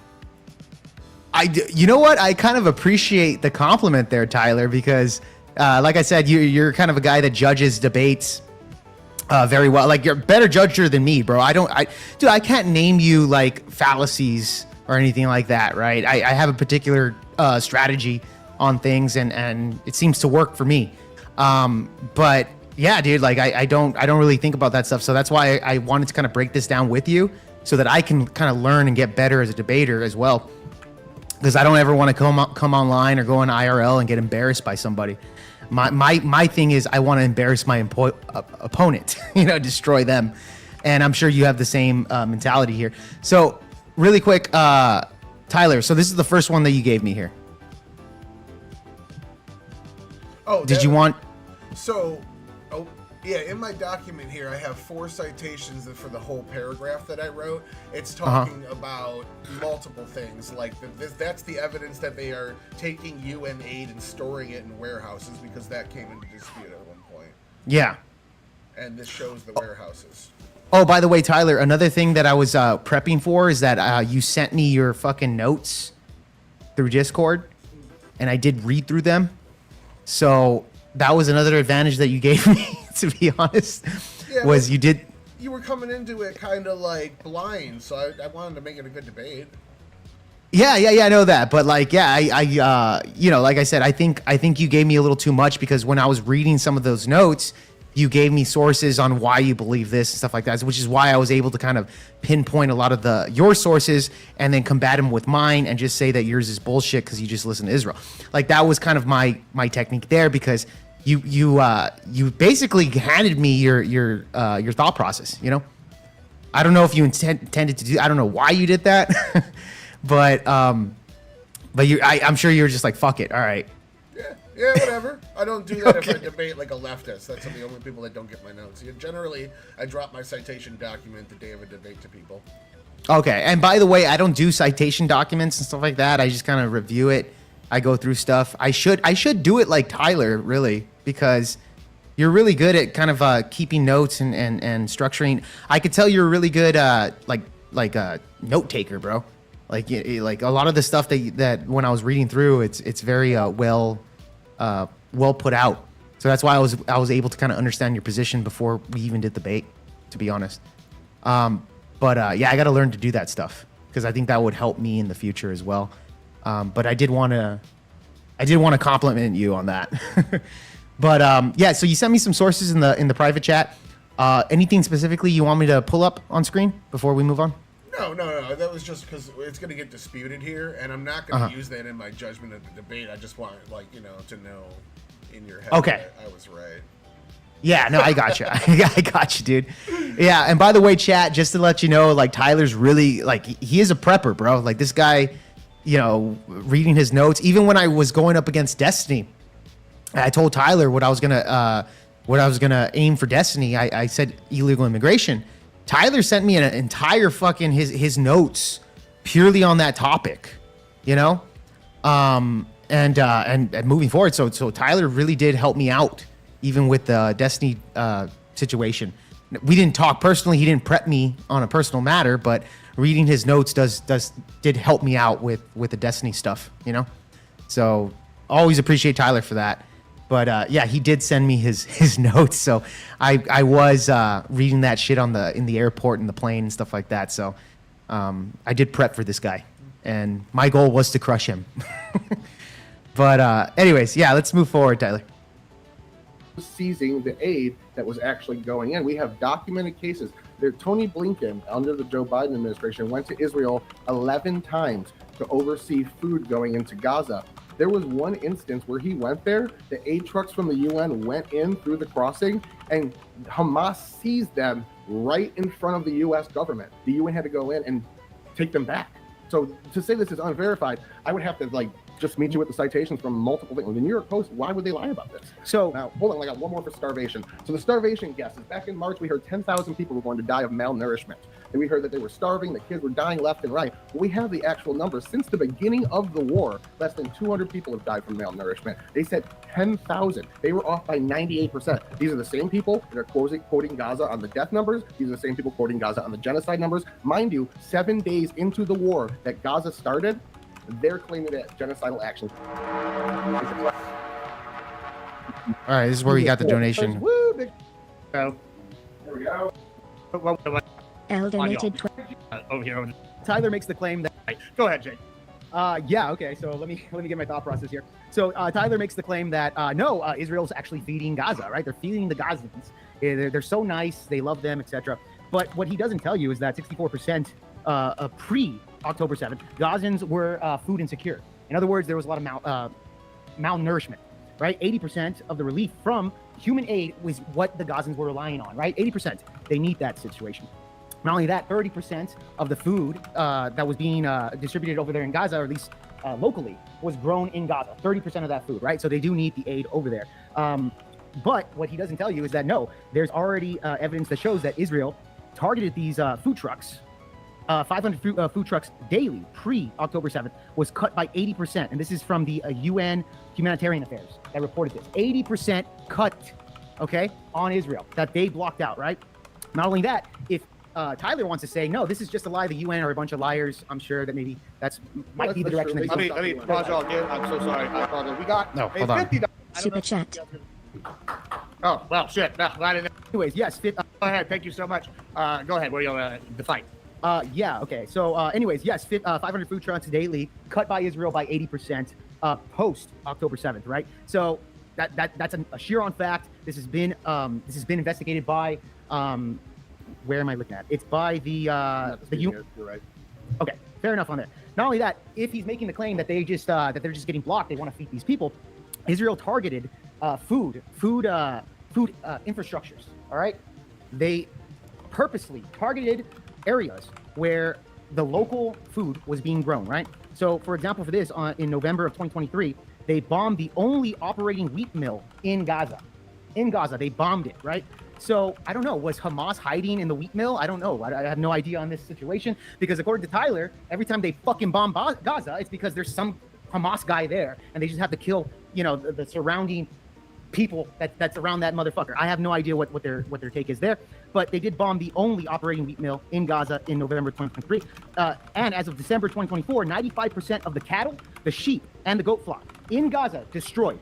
That's all targeted by Israel. Okay, so if he wants to make the claim, no, you have to prove intent, then he would have to prove to me, why is it that Israel is actually targeting the local food source of Gaza if they don't want to starve these people, right? That's one claim there. So that is Before you something. move on here, so let me just ask: do you disagree that food production facilities are not a legitimate target in a military campaign? I reject that this is a war completely. Okay, just be clear. All right, go ahead, finish up. Go ahead. I'm sorry. No, I can leave it at that because Tyler's position is that this is a war. It is not a fucking war. It's a fucking genocide. Two different things, my friend. Would you agree with the statement that food production facilities are a legal target or a legitimate target in a Generally, war? no. Okay. Generally, anything like multiple things like hospitals, schools. Things like And that. Tyler, I think you messed up by kind of saying that because my whole thing was to kind of prove intent from Israel and saying that they're bombing, they're specifically targeting local food sources there. And so that was kind of my schmick there. I'm trying to prove that Israel's doing this purposely. And if not, what's the case for there? You kind of admitted there, like, well, generally that shouldn't be the case. What was your thoughts of why you answered it that way? You kind of shot yourself in the foot. Honesty, that's true. Okay, dude, because a lot of people, they saw that and they were like, dude, you smoked. Like he literally just admitted it. You proved he can't prove intent, and that was kind of the kicker that a lot of people that saw the debate told me that you got him on that, and he wasn't able to answer or refute it to that go degree. right into the refutation after, but the devil's in the argument I was making to like most of your points. The devil is in the details. Generally, Right. and I think I say it right here. Generally, no, that's not allowed. But the reason it's allowed here is because these are being used as staging facilities. These have entrances, etc. But real quick, I'll go into what I got for notes real quick. Go for it. So yeah, you literally the whole time you just hammered into Israel. It was going after their credibility based on things that they said in the past that weren't true, while also attacking, like giving pretty one-sided takes on their actions as to what's going on in a way that like I don't see it as charitable. You weren't being very charitable to them. No, I wasn't. Yeah, and I personally wouldn't like to do that, but it definitely fucking worked in the debate. Like, you were bombarding Israel in a way that they are doing to Gaza, and I just wasn't properly... I was going into specifics, saying, well, that's exaggeration, here's what happened, and this is exaggeration, here's what... And it just was not landing, because all I was doing is reading off, like... facts from my head. Right. It wasn't making an overall narrative. You know, Tyler, I'll tell you this. Beth, she was over there at the GridCon, and she told, I think it was Beth. Yeah, I think it was Beth. She was telling me like, oh, you're debating Tyler on Israel. Well, you know, that's Tyler's bread and butter. That's what she told me. Like, Tyler does this a lot, and Tyler's very good at it. And I told her, like, I don't debate this topic too often, to be honest. I actually refrain from even talking about a lot of this stuff. And so she's like, oh, well, good luck, because Tyler's really good at this topic, you know? And so that kind of, like, made me feel like, okay, fucking, I'm going up against Goliath here. So I gotta smack the fuck out of this guy as best as possible. That was my mentality going into this debate, bro. You know? And I think I don't want to say over-prepped. I think it was, again, myopic. I was focused on the arguments that were being presented to me and not an overall narrative. I was just trying to... I was on the defensive. You have me. You're the affirmative, but you have me on the defensive on the subject that you want to talk about, trapped in this small cycle, which is only a small part of my argument. And in reality, all you're making, the argument you're making is that they're doing a bad thing and we would suffer slight reputational damage. I could have dismissed all this by just saying... So what if they're committing a genocide or not? All this is slight bad PR. Like we and every other nation is allied with more evil countries than Israel. So what? And I would have just completely dismissed everything. I didn't do that.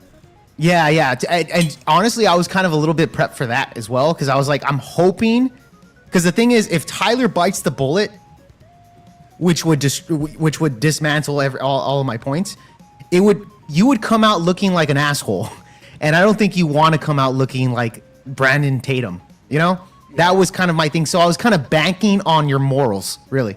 Yeah, and like at the end of the day, though, like the economic argument is such a, and the economic and boots on the U.S. boots on the ground is such a good, heavy hitting argument. If I would have like just been like, so what? To your point, this is the actual benefit. We save a ton of money. We have U.S. hegemony. Israel fights our battles that we would normally have to fight for us because they're like our world deputy.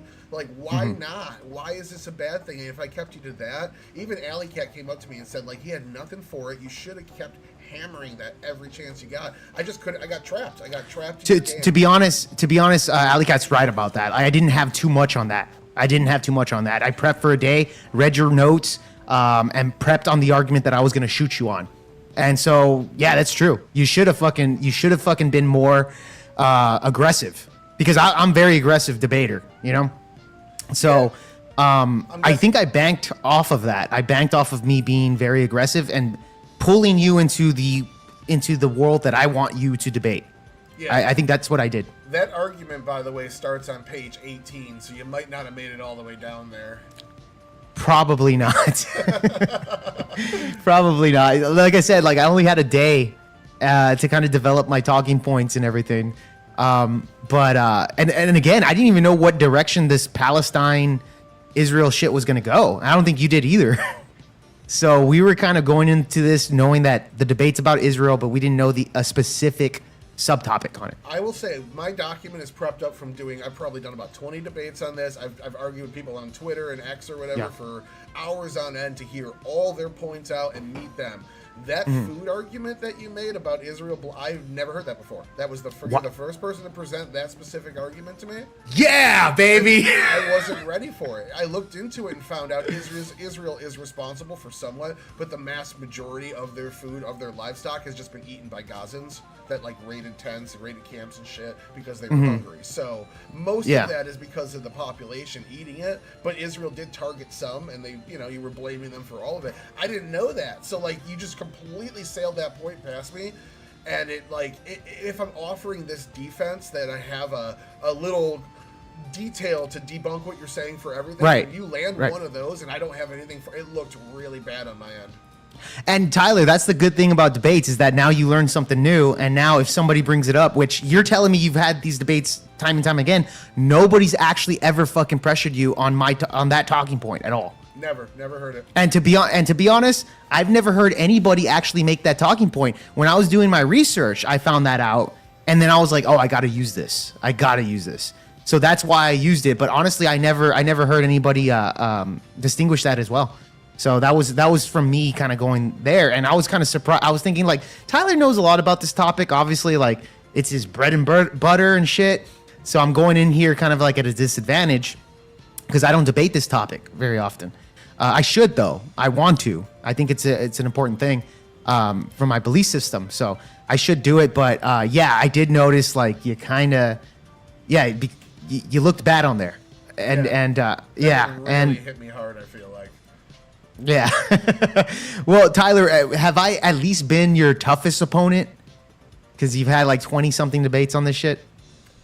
In this area, Socrates TV gave me a challenge in a completely different way. He's also an anti-Zionist, who's also a Jew, ironically. He gave me a challenge in a completely different way, and it was more on Trump's plan. That was a tough one. It was me, him, and Tiberius in like a three-way debate. That was fun too. It was a good time. That was I would say that you and him probably were the top. I don't know who. I'd have to watch it again to see how close it was. I just remember in the moment I'm like, this guy's really putting the brakes to me. So yeah, fair enough, man. But yeah, I appreciate it, man. I appreciate it. I need to get better at debates. I need to be more active with debates. That's for sure. Like because you do it all the time, bro. I don't. I gotta go out there and fucking do it more often, man. If you watch my debate with Prime on this, that dude's brain was broken. Oh, bro, Prime? Okay, I saw that debate, and Prime was just, he was useless, bro, in that debate. Like, he was totally useless. And I was just like, what the fuck? Like, and I told Alex Kirsch, I was like, hey, bro, fucking, next time put me as your partner, because like you're getting like pushback and stuff like that, and some of the talking points that you were doing with Alex Kirsch, Alex was kind of making a little bit more of emotional arguments to a degree, and in my mind, like that shit doesn't work. You don't do emotional arguments because they're easily dismissible, especially if you're talking to an atheist, which Alex Kirsch is an atheist, and he's making moral arguments. You can go into a moral argument with that and just crush Alex Kirsch just solely on that. So with me personally, because I'm a Christian, I look at morals differently than atheists do. So that's the direction that I would have gone. But yeah, I think Alex was. It kind of felt like a 2v1, really. Alex was really, he was kind of the backbone of that, and the other guy was just fucking completely useless, bro. And Gibbs just flat out said, "You argue them on the merits, I'm gonna just piss them off," and it worked. Yeah. Prime And it worked. Mind. It worked, bro. It worked, man. And that was one of the videos that I was seeing in order to prep for you. So. In all honesty, that's what I need. I was thinking that, like, I could do debate prep, I could nail out points, I could debunk people for making arguments, but, like, I can't lead an argument myself. I need somebody with that debate riz that I lack to kind of take the reins, and then when they fire back, I fire back. Right, right.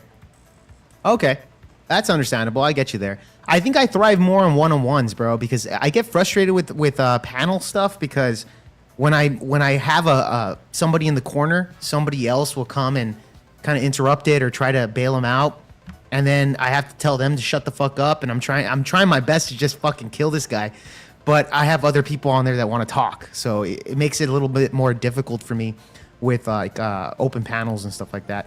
And again, I'm pretty aggressive debater. You know, they've called me mean. You know, I'm a pretty mean guy with that stuff. But anyways, yeah, let's move on here. Sure, generally not. The reason Israel is specifically allowed to hit them is because of the details.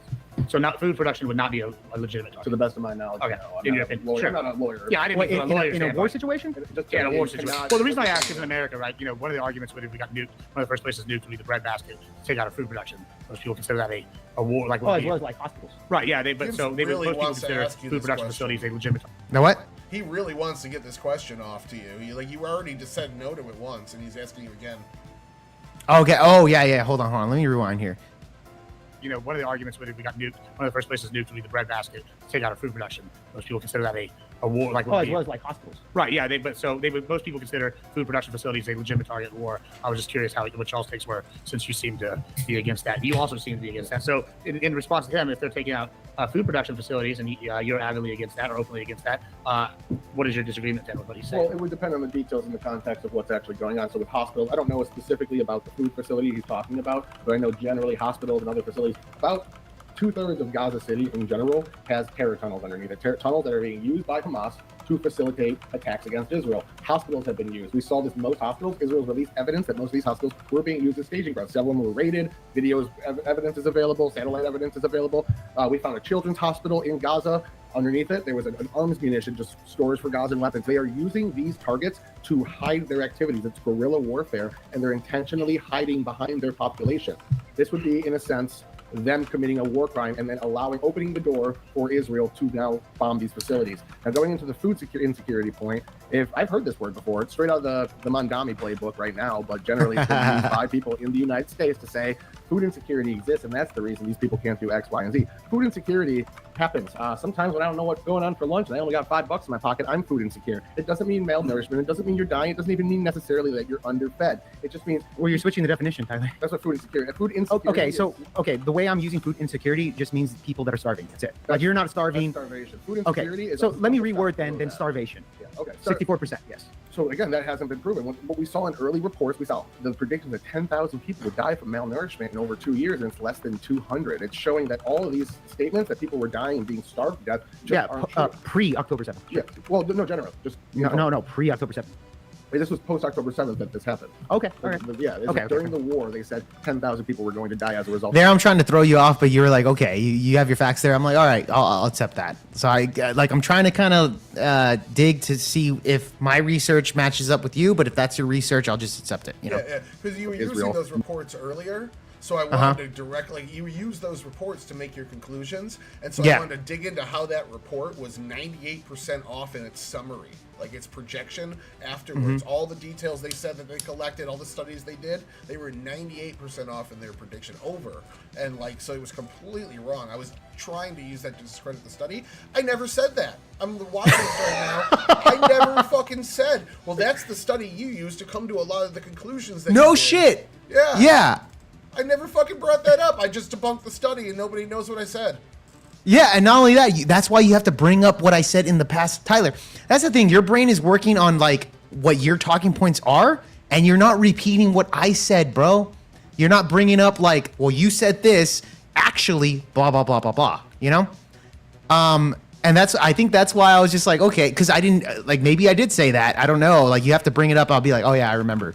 So I can easily just be like, okay, well, give me more details on whatever you're saying. So that's my thought process. But yeah, Tyler, you did kind of mess up there. By the way, he says use your headset. Tyler, your mic was low. I don't know if he means like right now or in the video. I think. No, that should be better. Oh shit!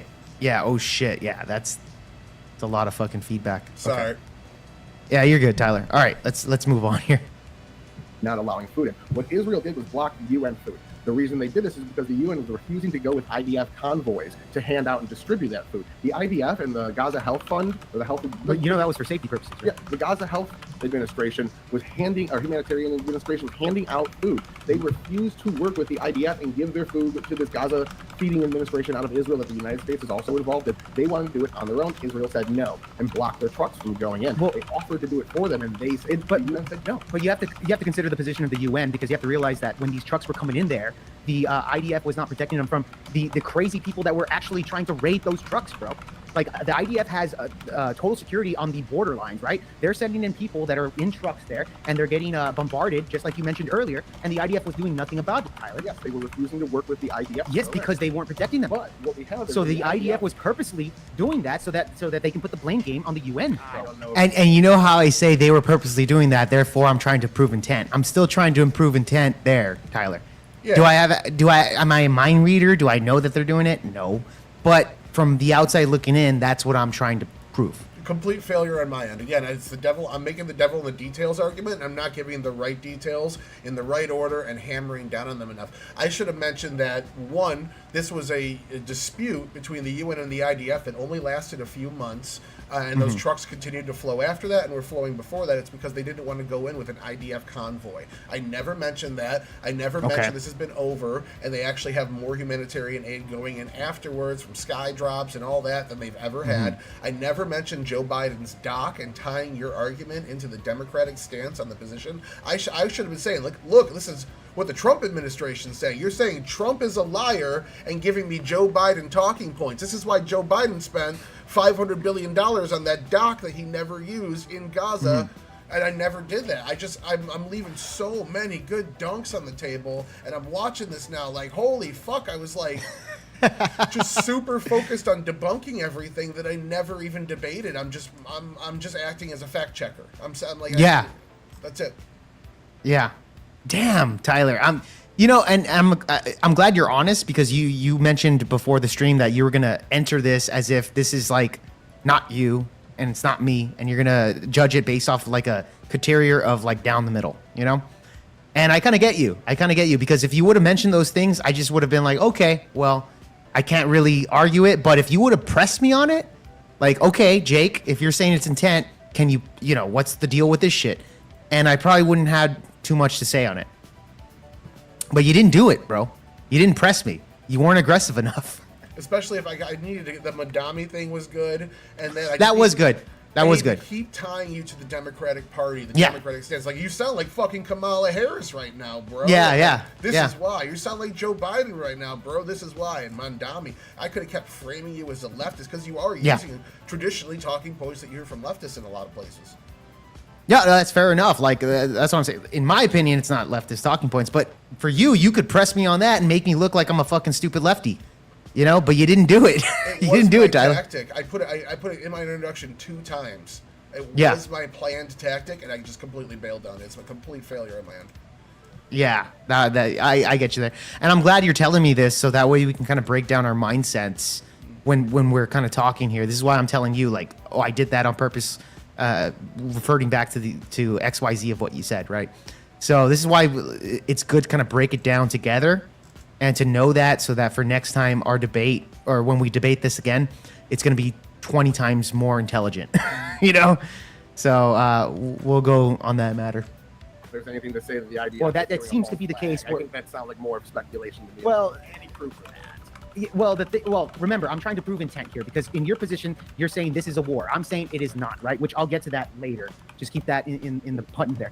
But I'm just saying that when you want to say, well, the UN didn't want to work with the IDF, like, yeah, the IDF didn't even care to even protect the UN's drivers and people that were delivering the money in the first place. And I kind of get it. Imagine yourself, if you're driving that truck and you could be threatened by Hamas raiders that are going to fucking go in there and potentially kill you, Tyler, and then the IDF doesn't even fucking bother protecting you. That's a problem.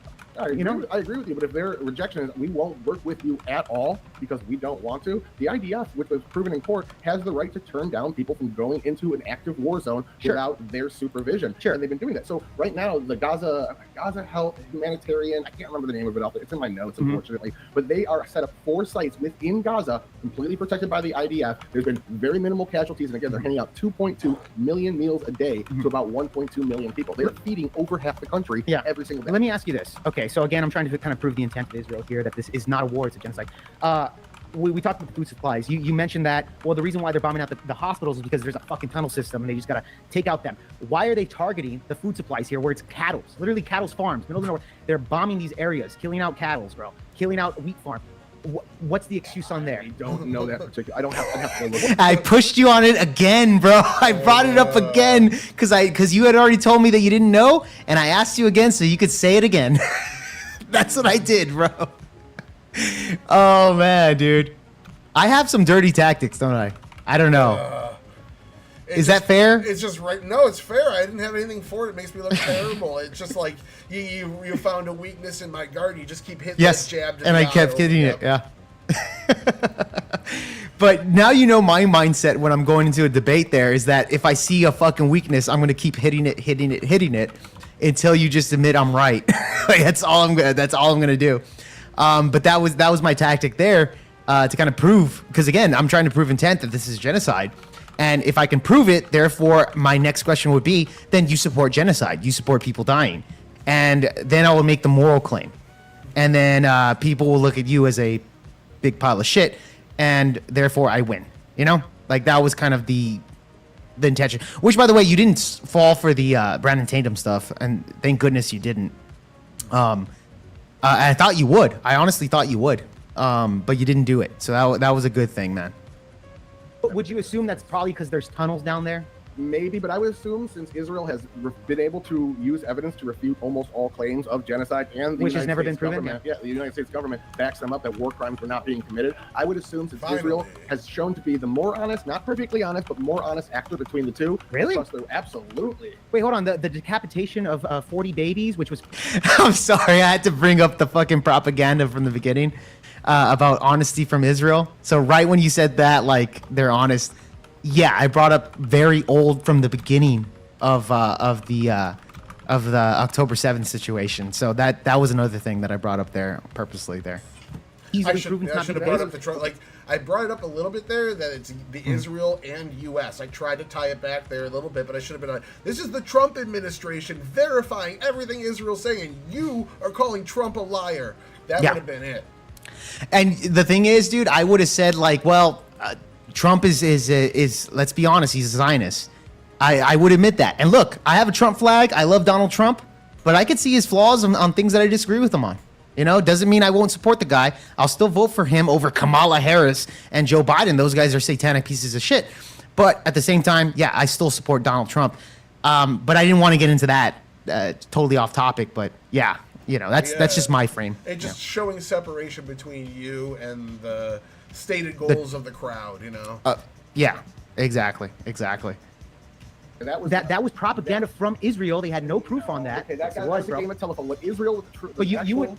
you would agree that that was fucking propaganda pushed by Israel, correct? It was, but what actually happened was an IDF soldier said he saw a couple of dead children, not 40, and that got. Well, dude, Joe Biden even fucking said it in his speech here, bro. The telephone got played, and it got expanded right along what it was, and the soldier that actually made the original claim came out and said that's not what I said. So he tried to even do damage on his own quote. Okay. But nevertheless, when you had TikTok at the time, distributing a lot of these videos that were coming out of Gaza, and we see a lot of dead Palestinians, etc. Right? It's chaotic, right? Do you at least agree that 2 years, right? Been 2 years that all this shit's been happening. Do you at least agree with me that the death toll is over 100,000 people? No. Even Hamas run Gaza Health Ministry says right now it's at 72,000, and Israel's sitting more at 44,000. Okay. See, Tyler, you know how you just referenced the Gaza Ministry, but then in your opening statement, or when I first mentioned the Gaza Ministry, you also said this is kind of propaganda, right? Yeah, well, so even the Gaza Health Ministry, which is saying that even the side most charitable to your argument is saying less. So I kind of brought that up as like, here's a source even you'd accept. Okay, but when I asked you what do you think the death toll is, you accepted 72,000. I also gave you Israel right after, which is Israel says it's around 50. Okay, still pretty bad. And you did say that afterwards, but then I was like, well, in the beginning, the ministry said 45,000. It's not even that far from what Israel's saying right now. So that's another point that I talked there. My whole point there to bring it up, whether it's 72, whether it's 50, or whether it's 100,000, it's fucking still bad. Like that was my point. So I could accept whatever you wanted to accept. At least you can acknowledge that it's in the tens of thousands at least. And that's why I kind of compared it to Hamas killing on October 7th with this 1,200. It's not even comparable. But that's where I was aiming at the time. I know, and if I really wanted to get into that war dispute, and I could have easily framed it as like, you're basically punishing Western success. You're saying because we have advanced weaponry and we actually win wars that it's bad, and we should have even casualties and more Westerners dying because they suck? That's silly. But I didn't, yeah. But you didn't do it, Tyler. You didn't do it. Oh, bad, dude. Okay, all right. So now I'll be better prepped for you on your talking points when this is brought up. And better prep for me as well. Because, by the way, the second time around, I'm not gonna even bring up this type of stuff. Why should I? You're already prepped for it. Yeah, it won't work. I was in 2023 though. The what? This won't work twice. yeah, exactly. And your talking points won't work twice either because I'm going to be better prepped here. And that's a good thing that you're telling me this stuff. I'll tell you my mindset so that way you can be better debaters moving forward. Not only that, even when I debate other Zionists on this topic, at least I get a better idea of my opponent, you know? October 2025, they said their last guess was 72,000. Yeah, okay, so I have other... Yo, shut the fuck up. We're having a debate, EOD. Yeah. Flying from the peanut gallery. All right, go ahead. Yeah. He's old. He doesn't need He's old. It is what it is. Yeah, okay. So you know what? I apologize for the interruption. Go ahead. Hey, shut the fuck up. Shut the fuck up. I'm trying to I am destroying this guy. I'm in the middle of destroying Tyler. Sorry about that, chat. Hey, we had a little bit of a disruption there. That goes back to Riz, right, Tyler? That you were talking about earlier with Penn.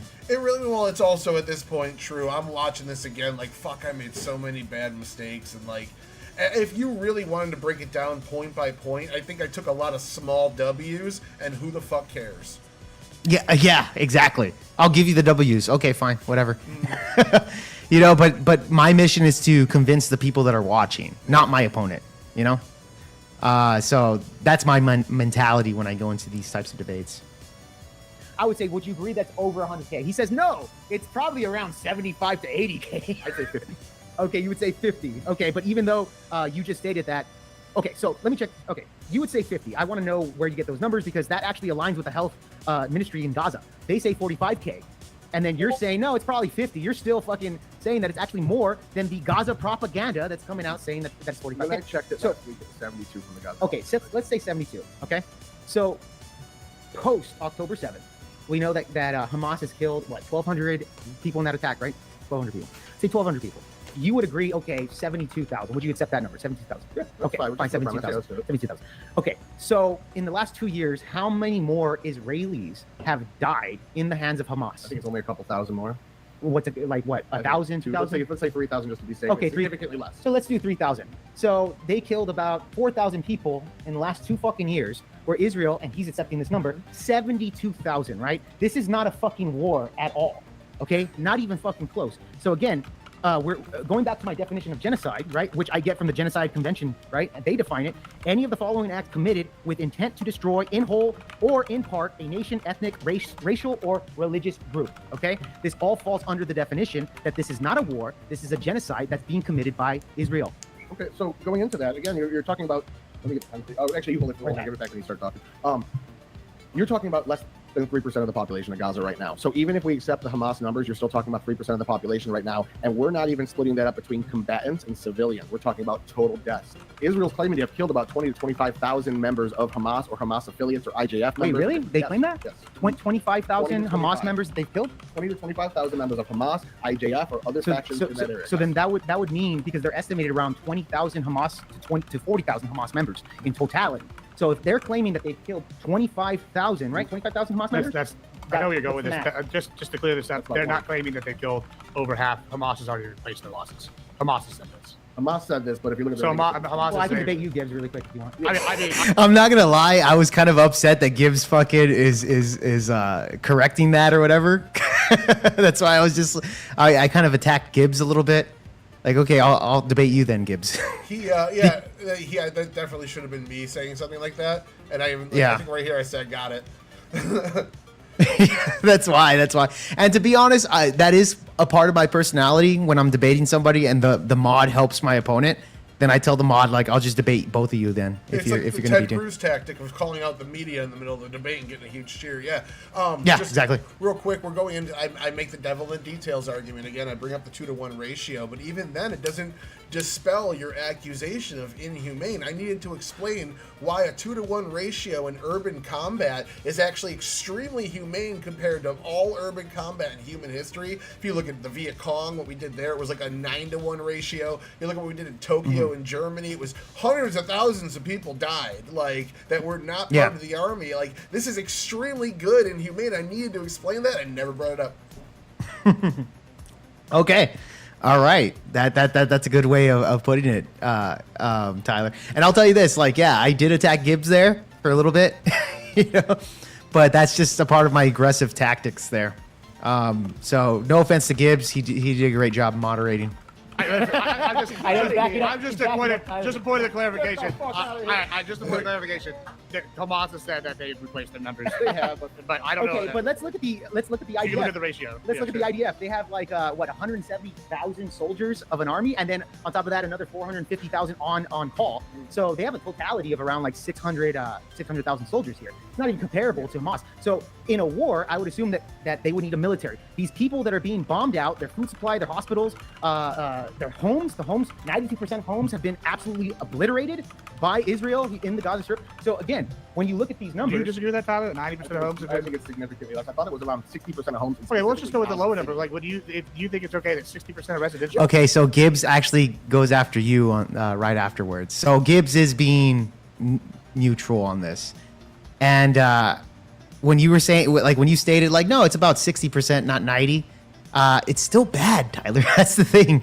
Like, it doesn't actually hurt my argument that I'm trying to make.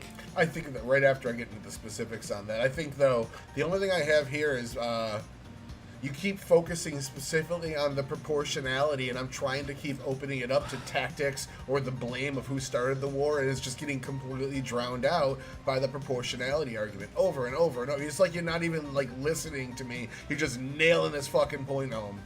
Yeah, I'm trying to fucking punch you in your fucking jaw and break it. Like, that was my mentality, Tyler. You know? But Gibbs was honest, like, right off the bat when I attacked him, and then he goes and asks you a tough question right afterwards. So that was good on Gibbs. I thought it was around 60% of homes. Okay, well, let's just go with the lower number. Like, do you think it's okay that 60% of residential is? So I gotta get into a few things. It's okay. Yeah, I think that's okay. Yes, because again of the context and the details, we have an entire tunnel system underneath. Who's going to go into these tunnels? Yeah, so kill 60% of the houses. Go for it, guys. Yes.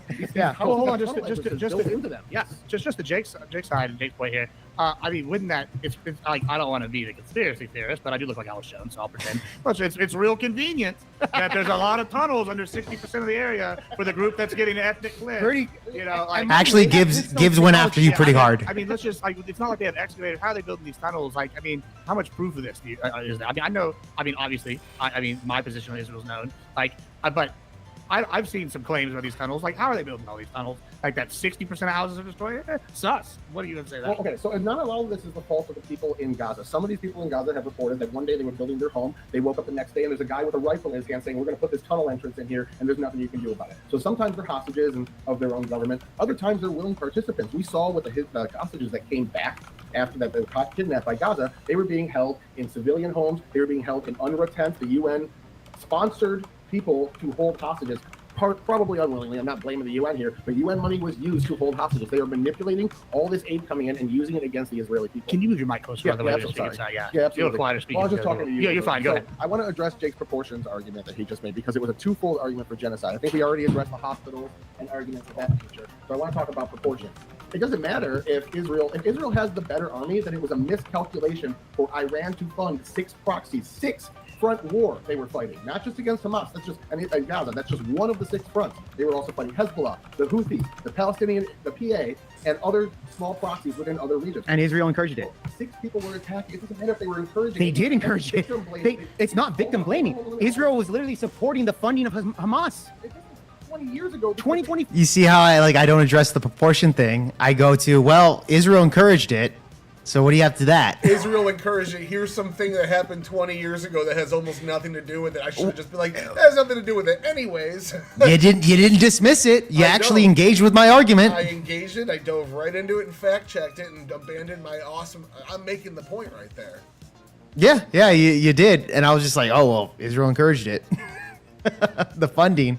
But Hold on. I'm sorry, Let me address this 2005. argument Okay, go for it. Let me address this All right. before we get to the It's like- next vague claim. This guy's crazy. proportions argument. You were arguing because 60, 70,000 people have died here, Okay. they've only lost 4,000. That's proof of a genocide. That proof of a genocide you're giving means that America's committed genocide in every single war it's been in, because we have better military. You can't commit a genocide during war. That's the thing. This is a war. This is not a war. This is a war. I've already demonstrated how they're destroying the food. They're destroying hospitals. Your excuse is because there's tunnels. It's like, how does Hamas that has Flintstones technology, literally Flintstones technology, able to build all these fucking tunnels all around Gaza to where Israel says, oh, we have no choice just to bomb out the entire area and kill 100,000 people or 72,000 people. It's not a leftist argument. It's a logical argument. How do they do it then? I understand the leftist argument you're making. They don't have the same tools, so we have to treat them with kids' love because they're an oppressed minority. But a 6-front war attacked Israel to start this. They started it by attacking Israel with the intent to wipe it off the map. Israel responded by saying the governing body of this state has to go before we will have peace. That is the intent. That is their goal. Let me jump in here because I feel like y'all might be talking past each other. So you're sitting here talking about intent quite a bit, right? And you're saying it's not a war, right? I guess here's my question. I guess to you first, and then we'll go to Jake to Tyler. So, okay, I think we can all agree that Hamas, since it's in their charter, their intent is to commit a genocide and wipe out the Israeli state. You know, right? That's something I think we all agree. You can make the argument with the entire fucking Middle East, because this is what we've been told for years, that they want to wipe out Jews, etc., Israeli state, etc. So you can make that argument on any Palestinians, but is it true? Can you prove that? Well, I mean, I guess that's a good question, but I guess the question I have is, you're saying it's not a war. No. Okay. Well, Hamas, at least in Gaza, not in the West Bank, is the illegally elected government, and they're still supported by the population, right? And they attacked Israel. At what point does it become a war? I guess is my question. What would make it? What would Hamas and the Gazans have to do in order for it to be classified as a war? To get other nations involved. So, because like again, Lebanon and Syria Hamas does not have an army. Tyler just mentioned right now that Israel's wiped out 25,000 Hamas members. But according to the numbers, then that would leave around 15,000 members compared to 600,000 of a military army. This is not a. But again, the damage is. Hezbollah joined in. Were they an army then? Was it a war then? But they're not. They never. But that's the thing. My point is here, and that's a very good question by Gibbs. Is at one point, when does it become a war? Which is a great fucking question. I would say this. Look, Gaza or Hamas in general have not gained the support of, for example, Iran. People that actually have a war to start an actual war against Israel, which they won't do it because Israel's backed up by the United States. Fuck no, they ain't gonna do that shit. They don't give it. They're not even gonna touch it. The United States is fucking. We're the powerhouse. So I get it there, What but about the Houthis? They have no pay. They attacked they Israel. have. Okay, well, Then we dropped the most bombs since World War II on them, but yeah, for sure. And that's the thing with Israel is that they have a war. Like by Yeah, I that guess my- I guess definition, my- I guess you my would question have. to you, Jake, but that's the definition. If you're going to define when does it become a war, Israel's bombed many other nations outside of just Gaza, right?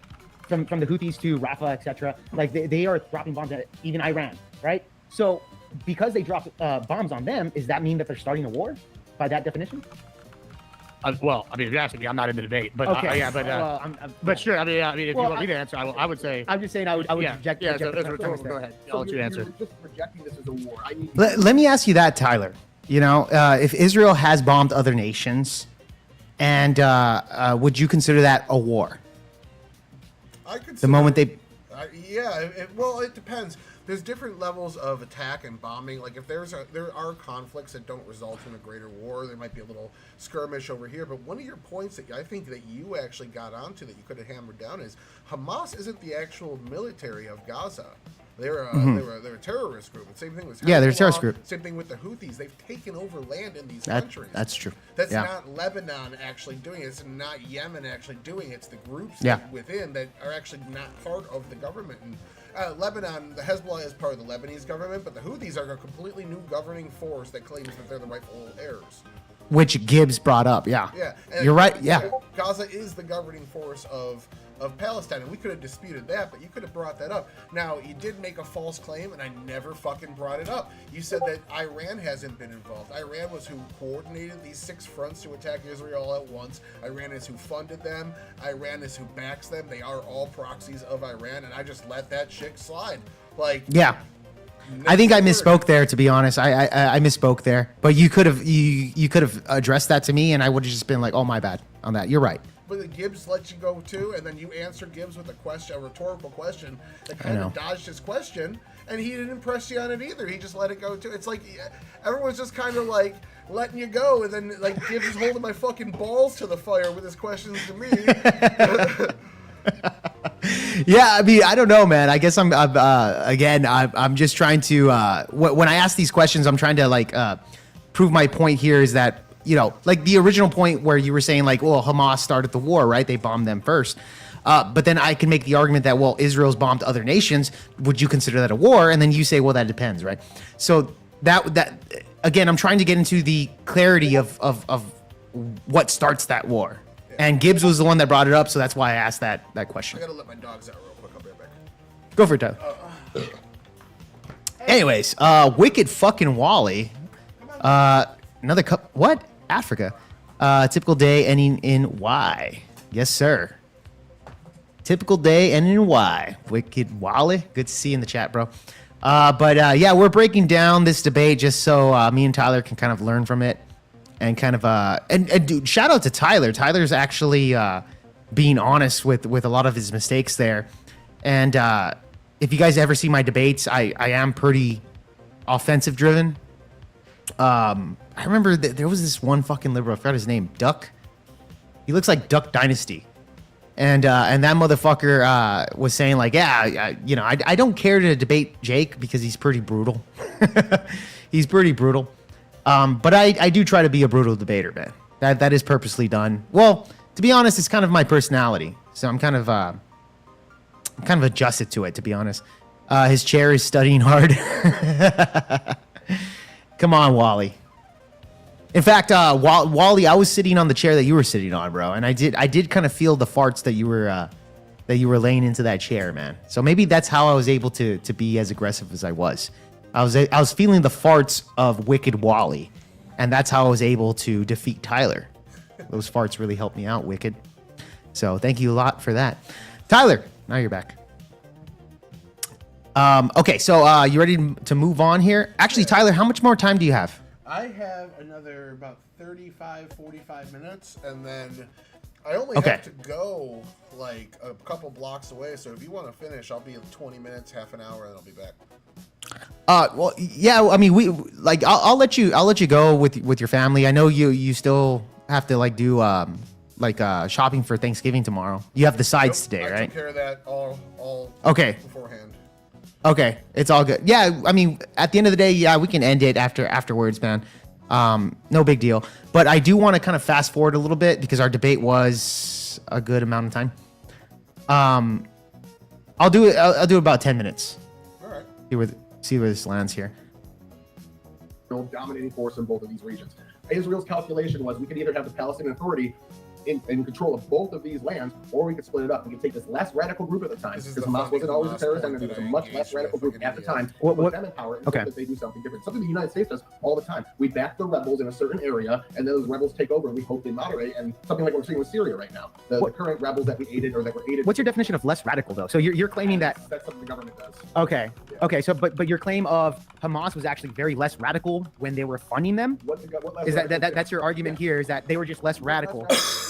Oh, this is where the funding Like they didn't argument want comes to in. kill the United States. They may have, but they were less of a threat to the okay. government than the They Palestinians. still wanted to kill the United States. They still wanted to kill the Jewish people. However, they were a little less radical than the rest of them. They were just What? they were just a shitty small group at the time. Okay. The Palestinian Authority was a threat. Now the Palestinian Authority. But why? Hold on. That's crazy to me because they said no, we're not gonna stop. Look, if they were so small and Qatar's giving them fucking millions and millions and millions of dollars that led. And by the way, the election in 2005 that Hamas they didn't win the popular vote there. They won through plurality. So the people there, the majority of the people didn't even want Hamas, right? So I would argue that, and especially the Israeli government, the Mossad would agree with me. They would say that the funding that Israel allowed actually led to October 7th. It led to the election of Hamas in the first place. So this is why I'm going back to Gibbs here when he says, well, how is it a false flag? It seems like Israel is allowing their enemies to be funded, even though they have the power to stop that shit. And again, now years later, Hamas throws out 5,000 fucking missiles to Israel and then says, okay, now it's self-defense, guys. We're going to bomb the shit out of them. And then, this will end after we get the fucking hostages. Gets the hostages, still continues. Ceasefire's fucking broken. And, okay, so the point is, though, that I'm saying here, Tyler, is that it seems like I'm getting a bunch of excuses time and time again. Not only that, Benjamin Netanyahu is being investigated on these war crimes of food, bombing food industries, etc. in Gaza, right? My question to you, Tyler, I assume you would say Benjamin Netanyahu's innocent, right? I would assume that 100%. Would you be okay with Benjamin Netanyahu? He's your hero. He's a hero. All of your heroes. Benjamin Netanyahu is actually America first. I'm not. Benjamin Netanyahu is. But really quick, Tyler, I want to ask you this question because We'll come to the audience in a bit. By the way, a perfect time to segue to this. Here in about 10 minutes, we're gonna let you go to closings. I'm gonna give you all 5 minutes each for closing. Tyler, that was a good Riz moment, bro. Right? We got to have those Riz moments during debates. That's for sure. There are sparkles of it here and there, but again, like, I'm spending a bunch of time debunking your claim. You dispute the definition of one word and then use that to just dismiss the whole claim. And then you brought up the election where Hamas wasn't the majority picked. I need to bring up the polls that I brought up in the beginning. Like 70% of the country approves of Hamas's attack on Israel, and they sure. I just let it slide, and then you. In that shit, you're saying, well, Gaza just fires 5,000 missiles at Israel, and they can claim self-defense and go in and blow them up, and you make that sound preposterous. I needed to rephrase that. I needed to say, whoa, like if the U.S. had fucking 5,000 missiles fired at it, you wouldn't say go blow up Canada or whoever shot them? That's fucking crazy. But okay, yeah. I get you there. But that's the thing, Tyler. I think you were kind of bad at like comparing hypotheticals. Because I do use a lot of hypotheticals here. Like, if that's your claim, then would you do this X, Y, Z, right? That's just my debate style, you know? But to be honest, like, even with the funding, etc., with Hamas, a lot of my points was trying to prove intent. So my whole thing was, well, hold on, Israel supported the funding of Qatar to fund Hamas. They did fund them during the election. And if you would have brought that up, I would have gone into more details on the election stuff because I was kind of versed on that. But my whole thing was to prove the intent part. And if I could prove the intent part, then I would say Israel bad, defund Israel. And our money shouldn't be going to killing innocent people. And if you agree with the genocide, that would make to my point, you know? And that's whether you believe it or not, or what the case is, but that's the direction that I was going. This is why I hit you hard on a lot of these things. There is missing from my document. I think I need to have an argument of that. Like, yeah, even if you think this is a genocide, let's take a look at some of the other countries in the region. Are you really going to say cut ties with Saudi Arabia and make our gasoline spike $3 a gallon because you don't like that they're a totalitarian regime? Are you going to say let's stop trading with China because of the Uyghur Muslims? Like, you can make this case with any country, but the only one you care about is Israel. Yeah, and the thing is, my counter argument to that isn't me. My argument's not completely cutting ties with Israel, like completely defunding them. However, they are the most funded out of the entire Middle East, right? I would say, and this goes back to a totally different argument of which we never brought up, was about the American lobbyists, right? That Israel has influence on that. When I talk about defunding Israel, it's about defunding the lobbyists and defunding the influence that they have on us to help them with the wars over there in the Middle East, right? That goes into a completely different topic. That might have helped me, to be honest with you, actually land a couple, because I've got meme arguments ready for that. As soon as you attack a U.S.-based lobby group, that's when I call you a leftist and say you hate the First Amendment, because those are American citizens. So you might have actually inspired some actual charisma from me then. Probably so. And then I would make the argument that I don't even think they should be labeled as American lobbyists. They should be labeled as foreign lobbyists. Then we would go into that argument, XYZ, etc. Right? But that's kind of like my position there when it comes to Israel. I'm not anti-Semitic. I don't hate these people or whatever. But I do think that they have a little too much influence within our society. And when it comes to freedom of speech, right? Like the whole anti-Semitic trope and stuff like that, especially with the Charlie Kirk stuff, we could have got into that. I'm curious to know your perspective on stuff like that, but we'll get into it another time. But because we're gonna have more shows. By the way, Tyler, a weekly show that you come on VOPod and discuss this type of stuff. All right? Yeah. So we got another one planned. That's gonna be some good fucking times. Yes, it is, man. But anyways, yeah, let's move on here. We got what, like 30 minutes with you, so let's do it. And then, since it's such a good topic, we all gonna go to the audience, and y'all gonna get a chance to do audience questions. So y'all have about 10 minutes, and then we'll go to closings. And then you audience people, y'all start thinking of questions, and then chat. I encourage chat. Y'all also to get in on this. I will ask the question. But if you're here at the debate event. You did that because I forgot the question. You'll get your question. All right, go ahead, Jake. I'm sorry I cut you off there. Go ahead. No, it's fine. I'm glad you did that because I forgot the question that I was going to ask for a second because I have been drinking. And then I remembered it the last fucking minute. minute. I speak drunkenese. I know. Yeah, so I got it at the last minute. But I wanted to ask Tyler this specific question here.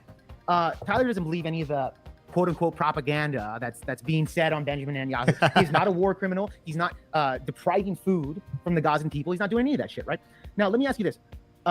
Tyler, would you be 100% okay with would you be 100% okay with Benjamin Netanyahu being investigated for these war crimes and being found in? Depends on who's doing the investigation. I think the UN has proven themselves. Do you want Israel to do it? Yes. I want the United States to do it. Okay. I just wanted to ask that question there with Tyler. Nothing to hide. Bring it up. Okay, so I just want you to know that he's trying to. Last question. Do we have time? You gotta put it on. Okay. So really quick, Tyler. Something kind of bothered me. You know who Brandon Officer Tatum is? Okay, this is where I bring up with you. Okay. So hold on really quick. There was one stream that I had with you. I think it was on Grid 1 Motorsports. We were hanging out.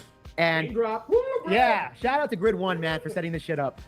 100%. But there was something that you said in that exchange, because we do fight about this a lot, where you stated that, well, the people of Gaza fucked around and they found out. That was that was literally a quote from him, right? We agree with that. Hell yeah. So Officer Brandon Tatum made a similar claim on Pierce Morgan. Push that button. They keep saying your mic's not on. Yeah. Okay. Say something real quick. Yes. Can y'all hear that? Press it again. Yeah. Press it again. All right, say something. Floppy donkey wiener. Say a word. Oh yeah. You just gotta speak closer to it when you're talking. To you very slow. Okay. All right, go ahead, Jake. I apologize again. Yeah. We'll fix the song. My voice is a lot louder than yours, Tyler. So No, yeah, that's fine. Put his time back up. Yeah, he's got time. Don't worry. Go ahead. It's all good. I got a timer thing going. Yeah, so I was gonna mention Brandon Tatum. He was on Pierce Morgan. I want to get your opinion on what he stated on that show. So Brandon Officer Tatum stated that the Israeli government has no duty to even feed these people. They're allowed to block out, which, by the way, you're very outdated on your counterpoints, because people like Brandon Officer Tatum can admit that it is a genocide and that it's totally okay that Israel is starving these people because they started the war, right? The war. So Officer Brandon Tatum in that podcast stated, you know what? Israel has the right to starve the 2 million people there. The fact that they feed them, they should be grateful. But they have the right to basically commit a genocide on the Gaza people, right? This was his claim. Do you agree with Brandon, Officer David? No, I was when Saudi Arabia. He's more of a fucking Zionist than you know. Saudi Arabia was actually starving Yemen when there is actual starvation that can be proven and actual malnourishment that can be proven going on. I was not in favor of that. I sided with Bernie on that one. So if the context is correct, I would agree with you. It really just depends on the context. Okay, fair enough. But yeah, he did make that claim. I thought it was wild. I get my news from the news. I get my quotes from Beat. Was that? We should skip to the closing because I feel like I fucking really fumbled there hard. And the first couple lines of your closing, you're like, he just restated his opening. I know. Yeah. Okay, yeah, let's get to the closing really quickly. Actually, can we go over the Adam King? Do we have time a little bit with the Adam King debate that you had with him, the exchange? Yeah, that's right. When he came on, and then we'll get to the closings. Hold on. Where is it? Here you go. This is where he comes on. I want you to kind of break down a little bit of that, which is a good one because you are going to be debating Adam next week. So maybe it's kind of good to kind of break this one down. Yeah, that'll be on my channel probably later this weekend. Wonderful host, the grid for paying and providing for the questions coming in here. What I think Bulry, I believe, is the Okay. bombardment to Gaza. I guess that's the EJ. All right, hold on. Yeah. Oh, here it is. 2 million. So what happened? So then, they're really. Who has? All right, here's Adam. So Tyler, Yes, sir. under the UN Genocide Convention of 1948, genocide requires three things: intent to destroy, in whole or in part, a national, ethnic, racial, or religious group.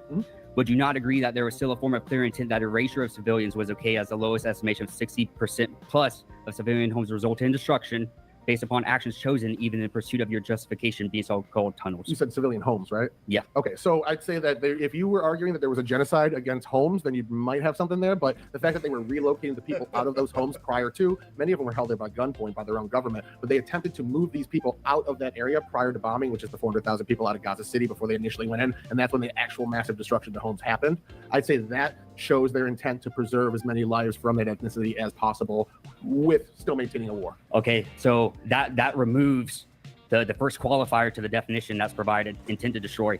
So regardless if you remove them or not, it's still destroyed. That's Oh, part the of intent genocide part. towards the people.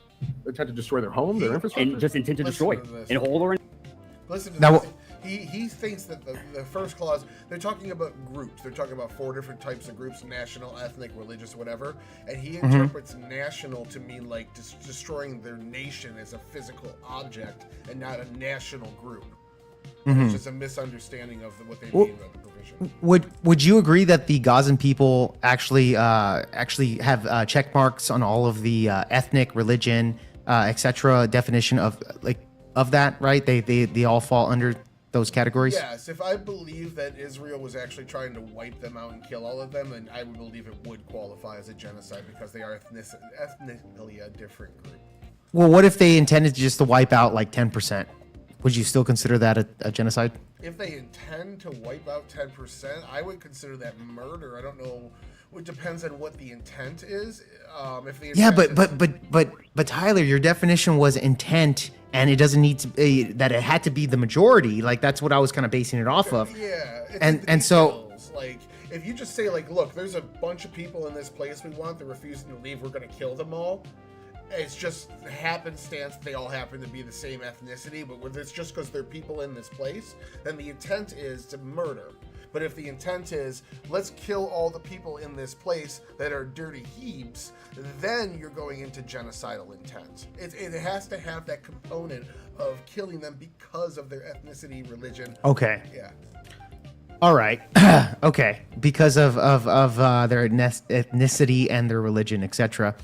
But wouldn't you say that Israel really does want that Gaza Strip to complete, the process of it being an entire Israel state?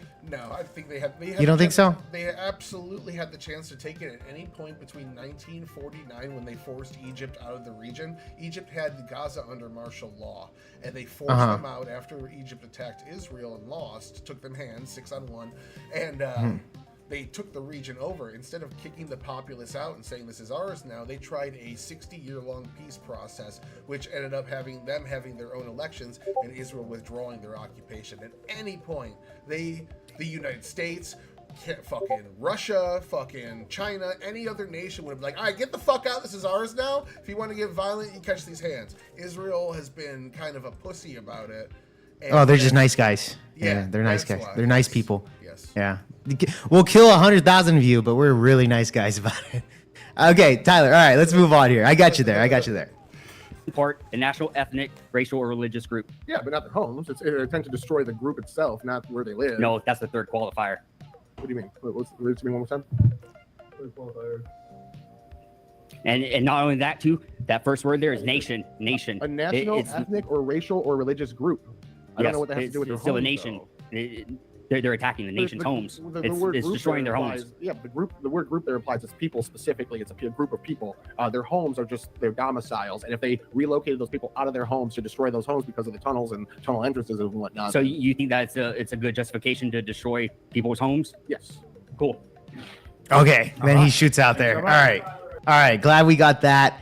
I mean, I would say that I think the Gazan people actually categorize on all of the they checkmark the ethnicity, the race, the religion, etc. Like, I think they fall under all of that.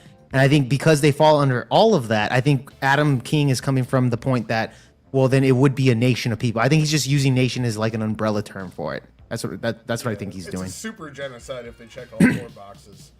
Yeah, it'd be a super genocide. Yeah, exactly. All right, so let's get to the closing statements here. A national, ethnic, racial, or religious group. Okay. That was for me. Hold on. Yeah, I still Don't was. be fucking stones people, even if they attack them 6 on. Oh, Which one of y'all is gonna make me more money? And okay, hold on. But I will tell you this: I will. At the end of the day, one in front of me, fucking that guy wants out of racist population. Left-wing streamer left. Yeah. Jake Lewis thing. Wait, what the If you fuck? harbor terrorists, Yeah, well, that's a. Is that it? Shut the Hold fuck on. up. Hold on. Actually, I think that came before it. I'm sorry, dude. That was before the Adam Effort King and stuff. money into taking care of the Palestinians. Here it is. Okay. And the Palestinian people was releasing hostages. maybe there's some few extremists, maybe. But at the end of the day, I don't think that's going to be the ending message. And I think Zionists are overreacting to Fuentes. Do you agree with me on that? Or First, country as we're to oversight and the Palestinians did an internal information. this whole Spurg out right here in his closing statement was Okay, sorry. The U.S. doesn't have this. This was a thoroughly paid that area to do. Nick Fuentes. just kidding. These are jokes. Twitch. All right. But I will tell you this. Yeah, people that are concerned of Paul. Sorry, Tyler. I don't have the timestamps, bro. Ideology. Yeah, who's Hitler? Z, right? What's going to be the message? All right. Who was the app? You were the Okay, here you app, go. So you get to go first. Okay, absolutely. So I So kind you of get want 5 minutes. I want to restate a little bit from my introduction. That was not disputed. We definitely they didn't dispute me on any of these. Right off the bat, your ways, introduction. showing that America becomes a better country as a result of Israel and global hegemony in general. Lower cost of living, more peaceful world, higher consumer confidence globally. We see a vast amount of trade, bringing the cost of goods down in the United States, and the result is a better life situation for everybody here. America First is benefited by interventionism, as backed up by the person who is leading the America First movement. Next, with Israel in specific, we need somebody in that area to do oversight, give us intel, be a staging ground for the United States, and oversee the 30% of oil that runs through that region, as well as vastly more trade. So on top of that, going back into the genocide claim, I think the two factors here we saw were what was being bombed, and most of that was met with Israeli intelligence showing hospitals. Hospitals were staging grounds. This has been proven time and time again. They've raided them with cameras. They've shown satellite information. When Gaza was releasing hostages, Hamas fighters walked out of a hospital with rifles with those hostages. They were holding that hospital at the time and using it for a military staging ground while they were releasing hostages in a ceasefire deal. They exposed themselves. They've said countless times on the world stage, it's not just Israel. They want to wipe out all Jews worldwide. They are openly for this. They openly say they will let the Gazan people die for the cause. Iran backs martyr funds. They literally pay Gazans who are hungry. They've been hungry long before the war because Hamas keeps them that way. They'll pay these Gazans to have a family member die on camera. They're called martyr funds. You can go look that up as well. Once they die on camera, their family is taken care of. They're extorting the welfare of their family to get somebody to commit suicide for PR causes. We can see that the terror tunnels, these terror tunnels You question the international aid. These terror tunnels were built because of international aid going into Gaza without proper oversight. They took millions of tons of concrete meant for bunkers for the Gazan people and instead turned them to terror tunnels that Hamas uses to stage war. This is what happens when UN international aid goes in unsupervised. Israel said during this war, no more of that. If your aid isn't properly supervised, vetted, and distributed the way we say, you're not going in. And the UN threw a shit fit. They held up their trucks for 6 months, and then guess what? They eventually conceded, and now 2.2 million meals are being distributed a day. This was a squabble between two different entities. At the time, the Palestinian people were feeling the hurt, but that's because their government attacked Israel. To say that Israel does not have the right to go in and respond to a blatant attack just because they have better weapons is saying essentially the U.S. doesn't have the same right. The U.S. didn't have the right to go against Japan for Pearl Harbor. Distinguishing this is absolutely a war. A crime was committed against Israel. They were attacked. It started a war. Israel was responding. The quote I want to say here is a lie gets around the world before the truth has the time to lace up its boots. We had claims of genocide. That's Winston Churchill, right? That said that? I don't remember. Honestly, my closing is much better than I remember. I hit all the fucking major discussion points throughout the argument here. I restated what I needed was after I restated my all the points from my introduction that you never addressed. I should have just hammered down. He never addressed a single one of these. You should have done that. I never did. That's the only thing. Otherwise, my closing was pretty fucking good. All right. Yeah, I think you just remember me mocking your closing statement. I think that's what you remember, and you're like, "Fuck, maybe it was bad." Yeah, I think I believe you. Yeah, you believed me. That's the thing. It's called what's it called? Fucking psychological warfare, right? Yeah, that's what it is. Claims of war crimes, claims of famine, all of which have now been refuted, but it took 2 years and multiple investigations. The investigation into war crimes was done by the Biden State Department, someone who's not known for being super pro-Israel. They were trying to stop Israel from even going into Rafah. They did an investigation into all the claims of war crimes done with U.S. aid and found zero proof that they actually happened. Most of them are partial information. And then we saw it deeper. Amnesty International, one of the people making the claims, they did an internal review of the study that said war crimes were being committed and found out extreme amounts of bias and selective information were used to come to those conclusions. So even the organizations claiming war crimes vetted their own claims and found that they weren't verified. Israel has had enough proof to back that they are doing the right thing on several levels, and the fact that they're actually putting significant amounts of effort and money into taking care of the Palestinians, something Hamas is not doing. Hamas is actively killing their own people. If they don't help them in the war effort, Israel's saving them. I'd say that Gaza is probably responsible for almost as many civilian deaths Hamas is responsible for almost as many civilian deaths within Gaza as Israel is at this point. Almost, not as many, but almost, because they are multiple surveillance footages shows them executing their own people. So I'd say it's going to take a couple of years for a lot of my claims to be fully vindicated by a third party because investigations take time, whereas a lie, you can just go online and say it and people are going to repeat it. So I won't be vindicated until this war is over and we've had time for people to go in and take a look at everything. But as of the information I see right now, mostly all Israeli actions, and I do say mostly because there are a few you can name: a girl's car getting 300 bullets shot into it, the ambulance that did contain 3 members of Hamas, but it contained also 14 other people that was blown up, and then Israel told 3 different stories about the headlights not being on. There are instances where Israel's not done a good thing, but you see Israel punishes their own troops for it. They send people to jail in their own country for crimes against Gazans. All it has to be is proven. Even the most recent one, the Great video that came out, that person is currently under investigation and suspended from the army. There's just every instance of Israel doing a bad thing is followed up with Israel taking responsibility for it and punishing their own people. There's no instances of Hamas going too far in the government, not just patting them on the back and saying, do more. So one side is adhering to the rules of war. The other side is fighting a PR campaign. Israel can lose the PR campaign all day because they are crushing in that war. They took out 6 fronts. That's it. All right. Okay. All right. Now I want you to do a full breakdown of your closing statement. You said it's better than what you remember, right? I don't remember doing this. I actually went through every major argument and squabble we had and reframed it to how I saw it ending and my victory anyways. I was restating that I won every one of these exchanges, even if it was true or not. Just my closing statement. The only 2 weak points I had were I think I gave you a little bit too many concessions. I gave you 3 anecdotes where Israel did bad things, where I should have just given you 1 and then made my point after that. Hamas, there's no too far. They can, as many as bad things they can do, they just get patted on the back and promoted, showing one has a line, one doesn't. Other than not hammering down that me restating all these points was you not challenging them, I think that was a better closing than I thought I did. That was a pretty solid close. That's probably the strongest thing I said all night. Okay, all right. I mean, I can give you credit on being honest here. So you would say that your closing statement was a lot stronger than your opening, by far. Stronger than my opening and stronger than how I actually did throughout most of the exchanges and the questions. Yeah, I'd say the only confident part I have is my closing now. Okay, all right. Well, fair enough there. By the way, Tyler backed out. I think that's what he means. Debating because Israeli hyper dirty coding in the Neuralink took you over. Hyper druid coding in the Neuralink. There you go. Did it take you over, Tyler? No, the chip's in my ass. There you go, man. I've been drinking, by the way, and I'm a horrible reader. So just FYI, I'm actually retarded, and Tyler actually is confirming that a retard won this debate. So FYI, all right. FYI, guys. I think we should send Tyler to Israel. Tyler, I think you belong there, man. I think you belong there. East a couple times. I'll go to Israel. Yeah, send me there, guys. Yeah. You know, I think Tyler would be happier over there in Israel. We should send him over there because. Fly back. Yeah, and Tyler, you are a MIGA, right? You are MIGA. Whoa, hey. MIGA, M-I-G-A, all right? From the waist down, you know? No. I line up with Trump's policies much more than you anti-Israel juicebergs. Oh, okay, all right. Anti-Israel juicebergs. I got it there. Ben, yeah, a real MIGA. He's a real MIGA. He doesn't want to admit it, but he's the realest MIGA in town. That is true. That is true. All right, Tyler, for the ending here, if you have time, just break down my closing statement. I think it's a lot quicker than yours, and then we can let you go on this, okay?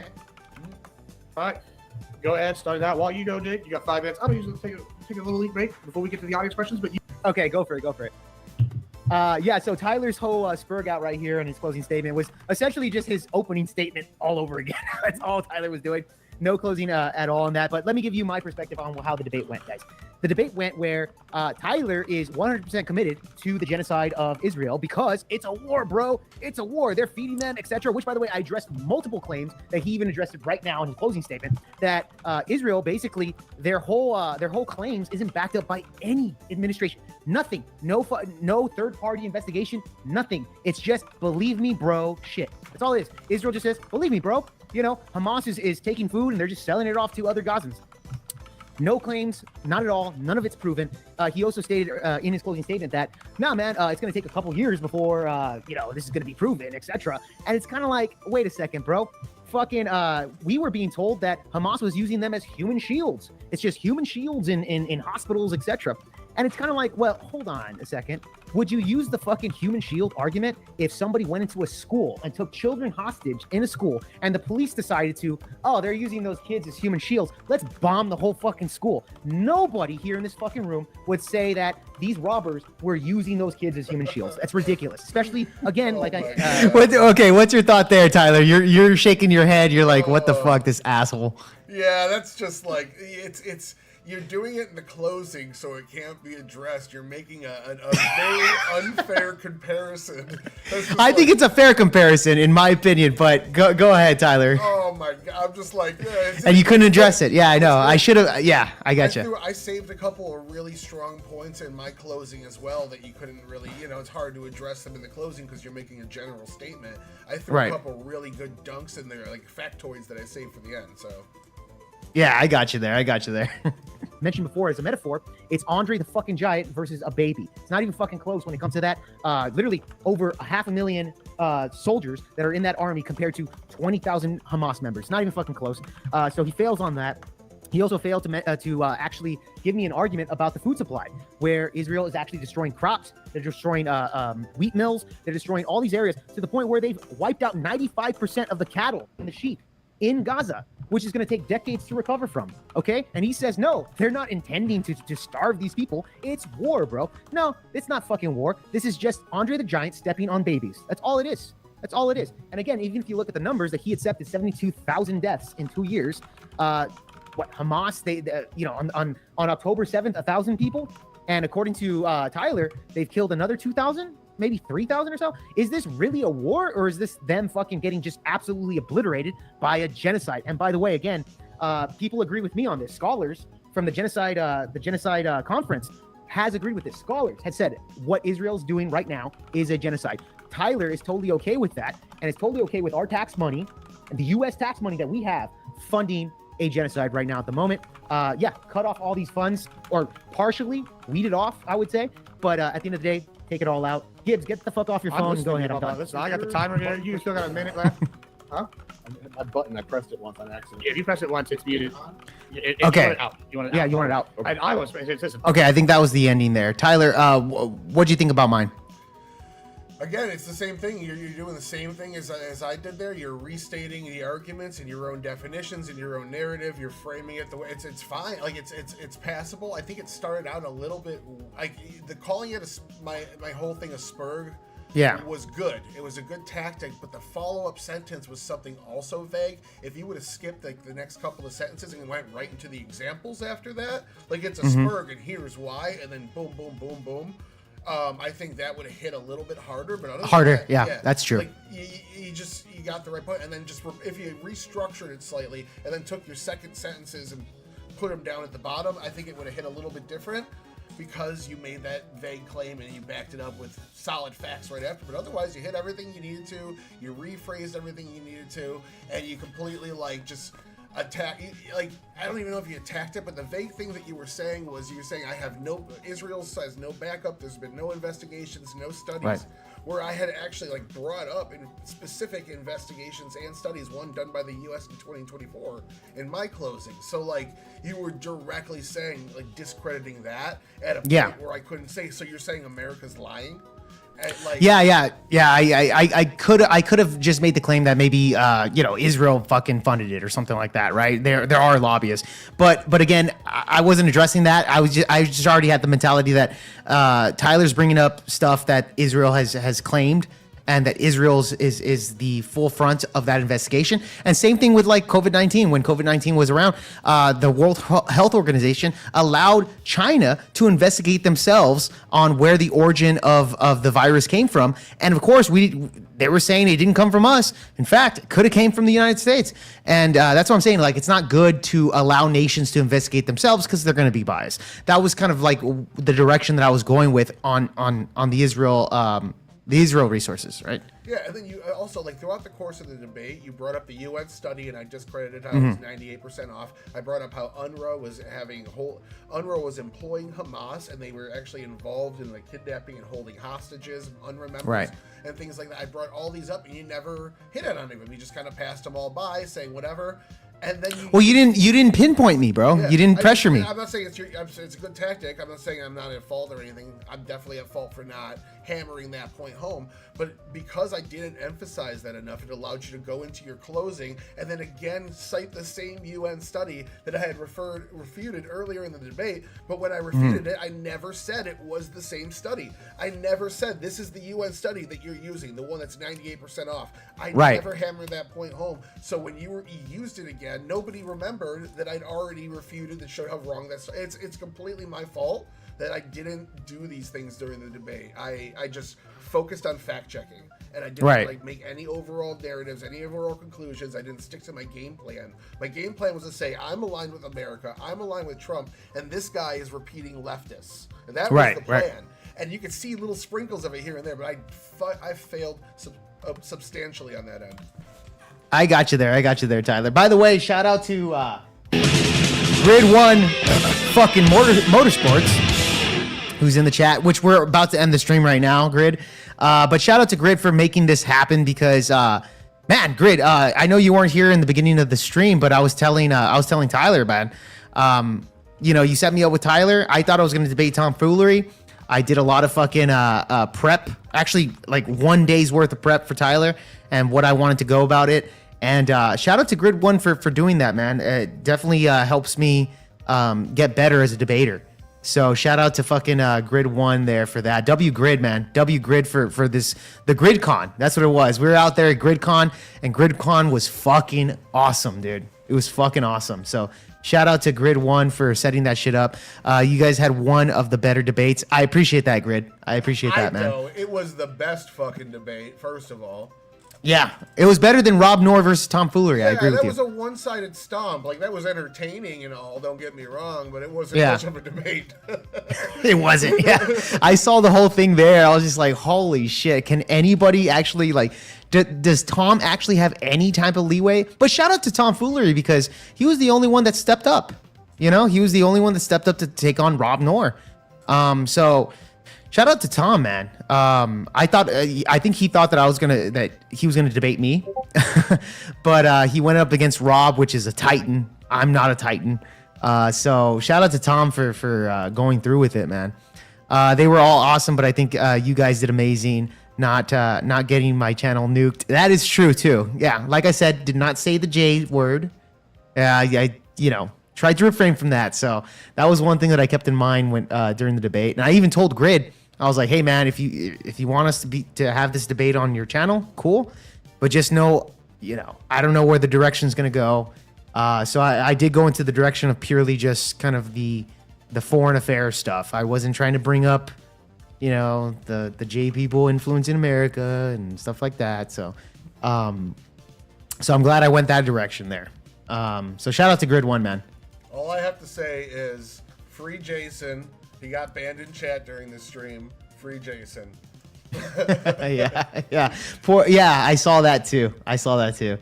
No, he hold on really quick. No, he knew he was going to debate Rob, just not about what. Okay, so interesting that Grid brings that up. I knew about that. I had mentioned to Grid that I wanted to do the left wing versus right wing violence with tomfoolery, and then they told me like they were going to debate, or Grid was telling me they were going to debate. They just didn't know about what. They ended up on the topic of left wing versus right wing violence, which I'm sure Tom was prepping for me for that. So it's logical for Tom to be like, hey, let's do the right wing, left wing violence stuff. What Tom probably didn't know is that Rob had already debated this stuff before, and Tom debated it, but Tom was on a panel debating this stuff. And the main speaker for Tom, like Tom was on a team, it was Counterpoints, Connor. So Connor was kind of the lead voice in that exchange, and Tom was kind of like the Robin to Connor's Batman. So I remember seeing that, and I'm like, okay, this guy's a Robin. I could totally destroy this guy. He's just kind of like piggybacking off of Connor. So that's what I was preparing for before. I got a jet. Take her easy. Thanks for having me. Go for it, bro. Go for it, man. We're gonna end the stream in a little bit.